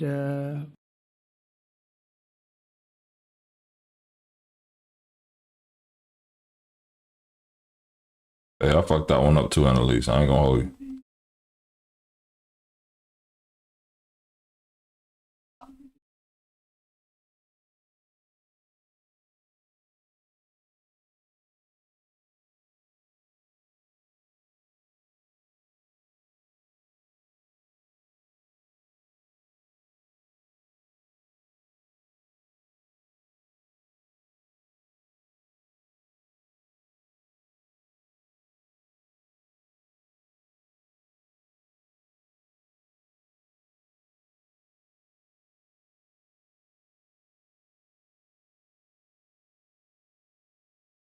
Oh shit, hold on. We got this is a OBS shit. Thank you for putting it in the chat. Hold on. We got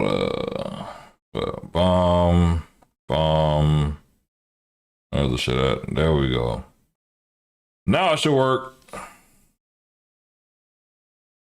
Because I heard I was going to do it, and leaders of countries were calling me, and I think it was on a Thursday. There we go. And they called me Monday, Tuesday, Wednesday, Had a nigga rig. 3-4 times a day, and I Got said, it work, "Tell them though. I'll call them back on Friday," and I announced it on Thursday, and I called them back, the biggest people in the world, and they said, "You've done it." I said, "Done what?" "You've made the capital of Israel." If you never heard that expression before, it's how, you know, black people randomly fix things. We nigger rig it. Could have done something about. So that was a lot easier than getting into an argument, because I knew what they were calling about. And you know what? It turned out to be amazing. Everybody thought it was going to lead to the end of the world, right? The end of the world, Ron. That's what they said. It didn't lead to anything. It just led to something that I promised, and something that was very, very popular for Jewish people and a lot of other people, too. I recognize Israeli sovereignty over the Golan Heights, and I cut taxpayer funding to the corrupt United Nations Relief and Works Agency. And United Nations was interesting because, as you know, a few days ago they introduced me. Ladies and gentlemen, the President of the United States. I'm looking at my teleprompter, and the thing was dead, stone cold, dead. The thing's up here. I have a long, beautiful speech to make. I'm back 30 feet back, and I'm saying, they're introducing me. There's nothing on my teleprompter. Damn. So, but I made a speech. Didn't he say some shit about Obama in the teleprompter, though? That's kind of funny. I don't think so. I don't think he could have done that. I don't think too many people could have done it. But actually, it was actually more of a speech from my heart, if you want to know the truth. I think it was, damn, okay. It was maybe better in certain ways because it was from the heart. It has to be from the heart, otherwise you're in big trouble. But I cut taxpayer funding for that very corrupt United Nations Relief and Works Agency, and nobody thought that would be done, and withdrew from the horrible Iran nuclear deal that was imposed upon Israel by Barack Hussein Obama and Biden. And I don't think Biden knew anything about it, though. I don't think he knows anything about it now, actually, if you ask him. He'd say, "What is that?" See. This is why Democrats not going to win. Because they'll never be as petty as Donald Trump. And that's why he's going to win every time. Like, listen, he's going to call Obama Hussein, Sleepy Joe, and he don't know if Joe actually knew what the fuck he was doing. I'm surprised he didn't bring up the auto pen. He may actually do it. But this is your president, our president, Donald Trump, 45 and 47, man. And we obliterated Iran's nuclear enrichment capacity. 45 and 47. Impossible for them to have a nuclear weapon, which they would have had probably in about 2 months from that. But I've never asked Israel to compromise its security, but we had big, strong talk. Nobody's been better to Israel. No president's been better to Israel than Donald Trump. But we had a long, strong talk, Bibi and Not even Truman? He understands it's time. It's time. History has shown. And the people of Israel want it. And the people of the Middle East want it. The people of enemies of Israel want it. But they don't have really too many enemies right now. And you know what? Many countries have gained great respect for Israel, for the way they fight, for the job they do, including me. I had respect anyway, but they gained respect. History has shown us that those who have relations with Israel have thrived, while those who have devoted resources and attention toward the destruction and even annihilation of Israel have languished. They haven't done well. Israel is not going anywhere. They're going to coexist with other people and countries in the region, from Syria to Lebanon to Saudi Arabia. The promise of a new Middle East is so clearly within our reach. This is the closest we've ever come to real peace, not fake peace, not political fool's peace. Come on, Spark. Talk about it, man. The opportunities for all within that vast region of this world. It's a vast region. It's unlimited. The Abraham Accords show that all countries are better off when they communicate and work together and embrace new opportunities. I hope Jared and Steve and Susie and Marco and JD, we have great people. I hope you guys are going to work very hard to get these other countries in, because now they have no excuse. There's no longer an excuse.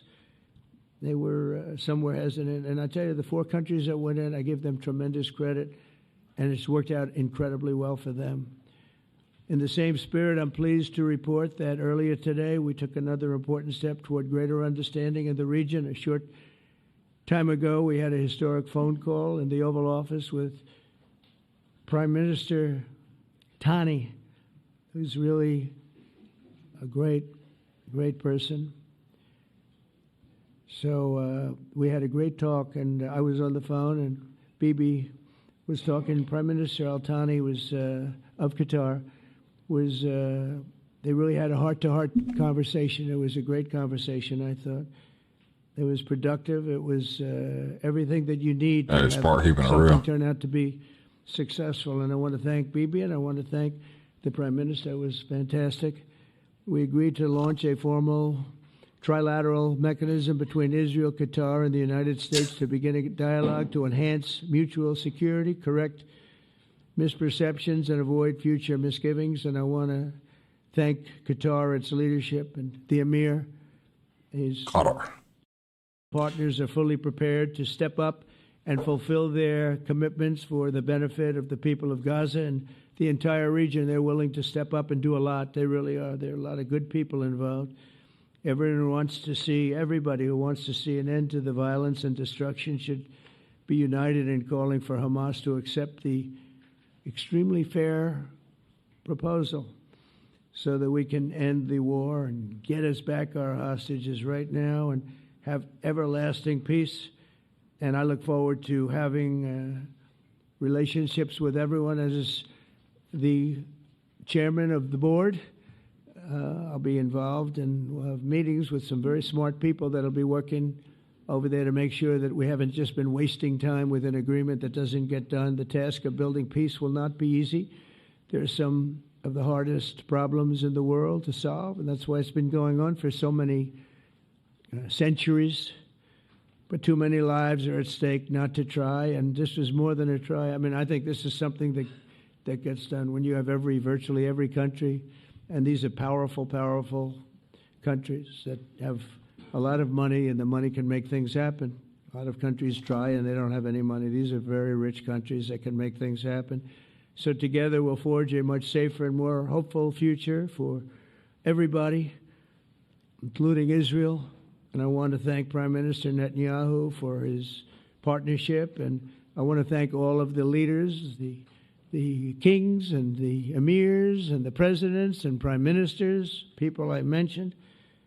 And they've been absolutely fantastic to work with, and it's just happened very quickly. It's happened from a couple of weeks before I had a couple of meetings, but a couple of weeks before we went to the United Nations, and we had some incredible meetings. It all came to place. It all took place, and everybody wanted to be a part of it. I don't have anybody that's saying we don't want anything to do with it. It's just the opposite. And I'll tell you, a couple of years ago, a year ago, I don't think we would have had this kind of participation, Mr. VP, right? I don't think we would have had. It's been amazing. You don't think? You never know. Participation was 100%. Everybody wants to be a part of it. And everybody, those very strong countries, everybody wants it to work. So, Bibi, congratulations on this. This is, I think... Thanks, Loretta. I appreciate the subscription, man.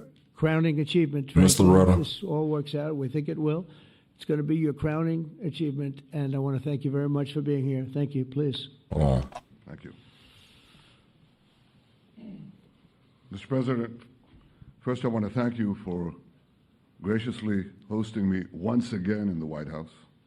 Fourth trip. And second, I want to thank you for your friendship and for your leadership. From Jerusalem to Tehran, from the Golan Heights to Gaza, you've proven time and again what I've said many times. You are the greatest friend that Israel has ever had in the White House. And Mr. President, you and I both know it's not even close. While you focus at home on making America great again. Your leadership abroad is changing the world for the better, ending wars and advancing peace. I believe that today we're taking a critical step towards both ending the war in Gaza and setting the stage for dramatically advancing peace in the Middle East.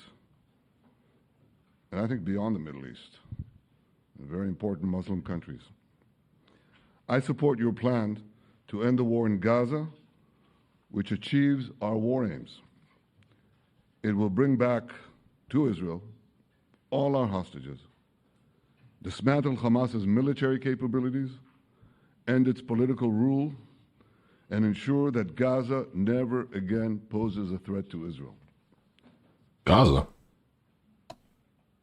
We would not have achieved this turning point without the courage and sacrifice of our incredibly brave soldiers. They fight like lions to defend the people of Israel, and they serve on the front line in the war between civilization and barbarism. Mr. President, when our two countries stand shoulder to shoulder, we achieve the impossible. Just a few months ago, in Operation Rising Lion and Operation Midnight Hammer, we struck a decisive blow against Iran's nuclear and ballistic missile program. Your bold decision to send those B-2s made the region safer and the world safer. Now, under your leadership, we're taking the next step to win the war and expand the peace. Your plan is consistent with the 5 principles my government set for the end of the war and the day after Hamas. Everybody asks, what is your plan for the day after Hamas? Here's our plan. Pass it in the cabinet. All our hostages, both those who are alive and those who died, all of them will return home immediately. Hamas will be disarmed. Gaza will be demilitarized. Israel will retain security responsibility, including a security perimeter for the foreseeable future. Okay. And lastly, sounds like it's going to be a problem. Gaza will have a peaceful civilian administration that is run neither by Hamas nor by the Palestinian Authority. If Hamas agrees to your plan, Mr. President, the first step will be a modest withdrawal, followed by the release of all our hostages within 72 hours. The next step will be the establishment of an international body charged with fully disarming Hamas and demilitarizing Gaza. How? I appreciate your willingness to lead the body, Mr. President. I really appreciate it because you have a lot of things to do, and this is important. And it reflects the confidence that this will give everyone, that things will be followed up on all the commitments made. The fact that you're taking this on, I think, helps a lot to make sure that everything flows in the direction that we want. Now, if this international body succeeds, we will have permanently ended the war. Israel will conduct further withdrawals linked to the extent of disarmament and demilitarization, but will remain in the security perimeter for the foreseeable future. I think we should understand that we're giving everybody a chance to have this done peacefully, something that will achieve all our war objectives without any further bloodshed. But if Hamas rejects your plan, Mr. President, or if they supposedly accept it and then basically do everything to counter it, are we going to war? Then Israel will finish the job by itself. Oh, wow. This can be done the easy way. Oh, wow. Oh, wow. But it will be done. We prefer the easy way, but it has to be done. All these goals must be achieved because we didn't fight this horrible fight, sacrificed the finest of our young men to have Hamas stay in Gaza and threaten us again and again and again with these horrific massacres. Mr. President, I was encouraged by your clear statement at the UN against the recognition of a Palestinian state. That would be an outcome that, after October 7th, would reward terrorism, undermine security, and endanger Israel's very existence.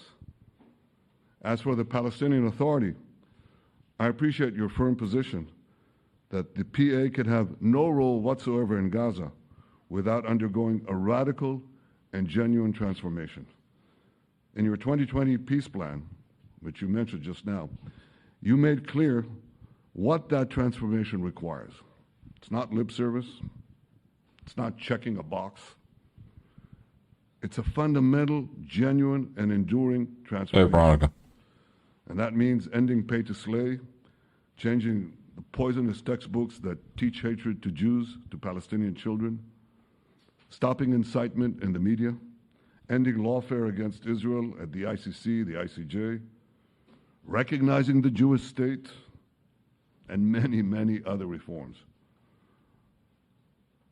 It won't come as a surprise to you that the vast majority of Israelis have no faith that the PA Leopard will change its spots. But rather than wait for this miraculous transformation, your plan provides a practical and realistic path forward for Gaza in the coming years, in which Gaza will be administered neither by Hamas nor the Palestinian Authority, but by those committed to a genuine peace with Israel. I think this can be not only a new beginning for Gaza, I think it can be a new beginning for the entire region. Under your leadership, we can re-energize, well, I've got to contribute my own, we can re-energize the Abraham Accords. That's what it's called in the original Hebrew, Abraham. Abraham is fine, Abraham, however you want to call it. Under your leadership, Mr. President, we can re-energize the Abraham Accords that we forged 5 years ago. We can expand them to many more Arab and Muslim nations that choose moderation over extremism. I think there's an opportunity here. It's not going to be easy. It's tough. Bibi got a cold sore? I don't want to say nothing crazy, but it looks like Bibi has a cold sore. I think they call cold sores herpes, some form. But look like Bibi got a little cold sore in there, y'all. I don't know who you drinking behind. Don't drink behind him, baby. Did y'all see it? Y'all see it, chat? I don't know. Succeed, you're absolutely right. We're going to open possibilities that nobody even dreamed of. But I think we dream of them. As you've told me, Mr. President, and you've told the world many, many times, you said, remember October 7th. Another Kanye, brother. Y'all is crazy. And we do. We will never forget the horrors of October 7th, and we will do whatever is necessary to make sure they don't happen again. Since October 7th, Israel's enemies have learned a hard truth. Those who attack us pay a heavy price. But those who partner with us advance progress and security for their peoples. President Trump just said it. It's also in the Bible. It says, those who will bless you will be blessed, and those who will curse you will be cursed. Trump don't know what to do when he's not speaking, boy. Look at him. We want the Trump like he about to fall asleep up there. I think we've done a lot in the past. Trump like, bro, can I talk now? The curse. We're not finished, but we've done a lot. And we've done a lot together to end the curse. Trump want to talk right now, baby. Like, bro, come on. For their efforts to get to this point. How many more talking points you got, bro? Steve Witkoff and Jared Kushner. It's my house. For their indefatigable work to bring Israel and Arab states in the region closer together. I am deeply grateful to both of them for their work. We had a phone call today. Trump did look like he fell asleep, too. Make it clear. I said to the Prime Minister of Qatar, Israel was targeting terrorists, wasn't targeting Qatar. And of course, we regretted the loss of the Qatari citizen. It wasn't our target. And I very much appreciate President Trump's proposal to have a trilateral body, the United States, Israel, and Qatar, to work out respective grievances. There are quite a few. But if we could try to mitigate them or put it on a different footing, I think that'll be good for everyone. Above all the people, the fine team, and many helpers who've done this, I want to thank you, Mr. President. History has already shown that under your leadership, Israel and America can change the face of the Middle East. And today I'm hopeful that your plan to end the war in Gaza will do so again and do so soon. It will free our hostages, end Hamas's tyranny in Gaza, and enable a more secure and prosperous future for the peoples of our region. Thank you, Mr. President. May God bless America. May God bless Israel. May God bless the indispensable alliance between our countries. And may I add in Hebrew, G'mal Chatima Tova, may we all be inscribed in the book of life. Thank you. Thank you very much, Bibi. So I think while we wait for these documents to be signed and get everybody in line, I think it maybe is not really appropriate to take questions. I'm meeting with, as you know, a couple of Democrats in a little while about the country, about keeping our country open. They're going to have to do some things because their ideas are not very good ones. They're very bad for our country. So we'll see how that works out. But this is something that was really historic today. This was something that was amazing. I think, Bibi, I mean, depending on you, I think while we're waiting for signatures and waiting for approvals from a lot of different countries that are involved in this, we probably shouldn't take questions? Or would you like to take a question or two from perhaps a friendly Israeli reporter, if there's such a thing? That's a very, very tough proposition. But I would think, Mr. President, that I would go by your instinct that this is, we'll have enough time for questions. Let's settle the issue first, I think. Thank you very much, everybody. No, so they're not taking no questions. They had everybody wait.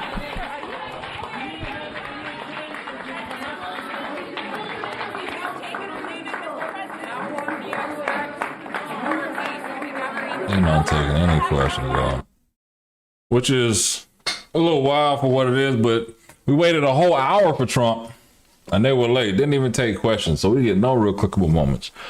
But I'm no expert on Palestinian Israeli topics. I'm more an expert on state topics like Elder Americans Act, which is a federal fund that gives funding to states so that they can provide elder care services to our seniors. Not just in Florida, not just in Georgia, I mean all 50 states. And programs like that are potentially going to be cut or frozen if the government freezes October 1st, if they do not pass a spending resolution, concurrent resolution that go forward. Now, why do you care? A lot of you probably don't, or probably a lot of you shouldn't. But there will come a point in the next few months where people will be like, you know what? Hey, I need to go vote. I need to go make an impact. And you know what I'm going to do? I'm going to have tonight, 9 o'clock. Hold on. I didn't know that. I prepped it up, but I didn't know what it would look like, right? I thought it would be looking better than that shit. I mean, wait, do I have another one? Yeah, there we go. That looks better. Let me still straighten it up. I got a little, next governor of Georgia. They say Georgia's one of those states. There we go. They say Georgia's one of those states that you need. So tonight I will be tonight I will have, let me start it over. I'm trying to cut this so it'll actually be, let me take the feature comment off here. Right. Tonight we will have Georgia State Representative Derek Jackson on the stream talking about his candidacy to be the next governor of Georgia. Now, we did have a call about a month ago and he highlighted some of the issues that the Democrats have, and why it can be a prime opportunity for a man to win the Democratic nomination in Georgia and possibly take the gubernatorial seat in Georgia. Now, I don't know if Democrats have it. We'll have to see. But tonight, let's Tap in 9 o'clock tonight with State Representative Derrick Jackson from Georgia to talk about his gubernatorial race. And more than anything, I appreciate y'all tapping in on that. But I've been here about over 3 hours today. Hold on, let me clip that. Real quick. Oh, there we go. Yeah. I'll tell you my OBS messed up and kind of threw me off. Either way, I just want to thank everybody. Seth, you've been with the stream maybe 3-4 hours today. Lisa tapped in, Desiree.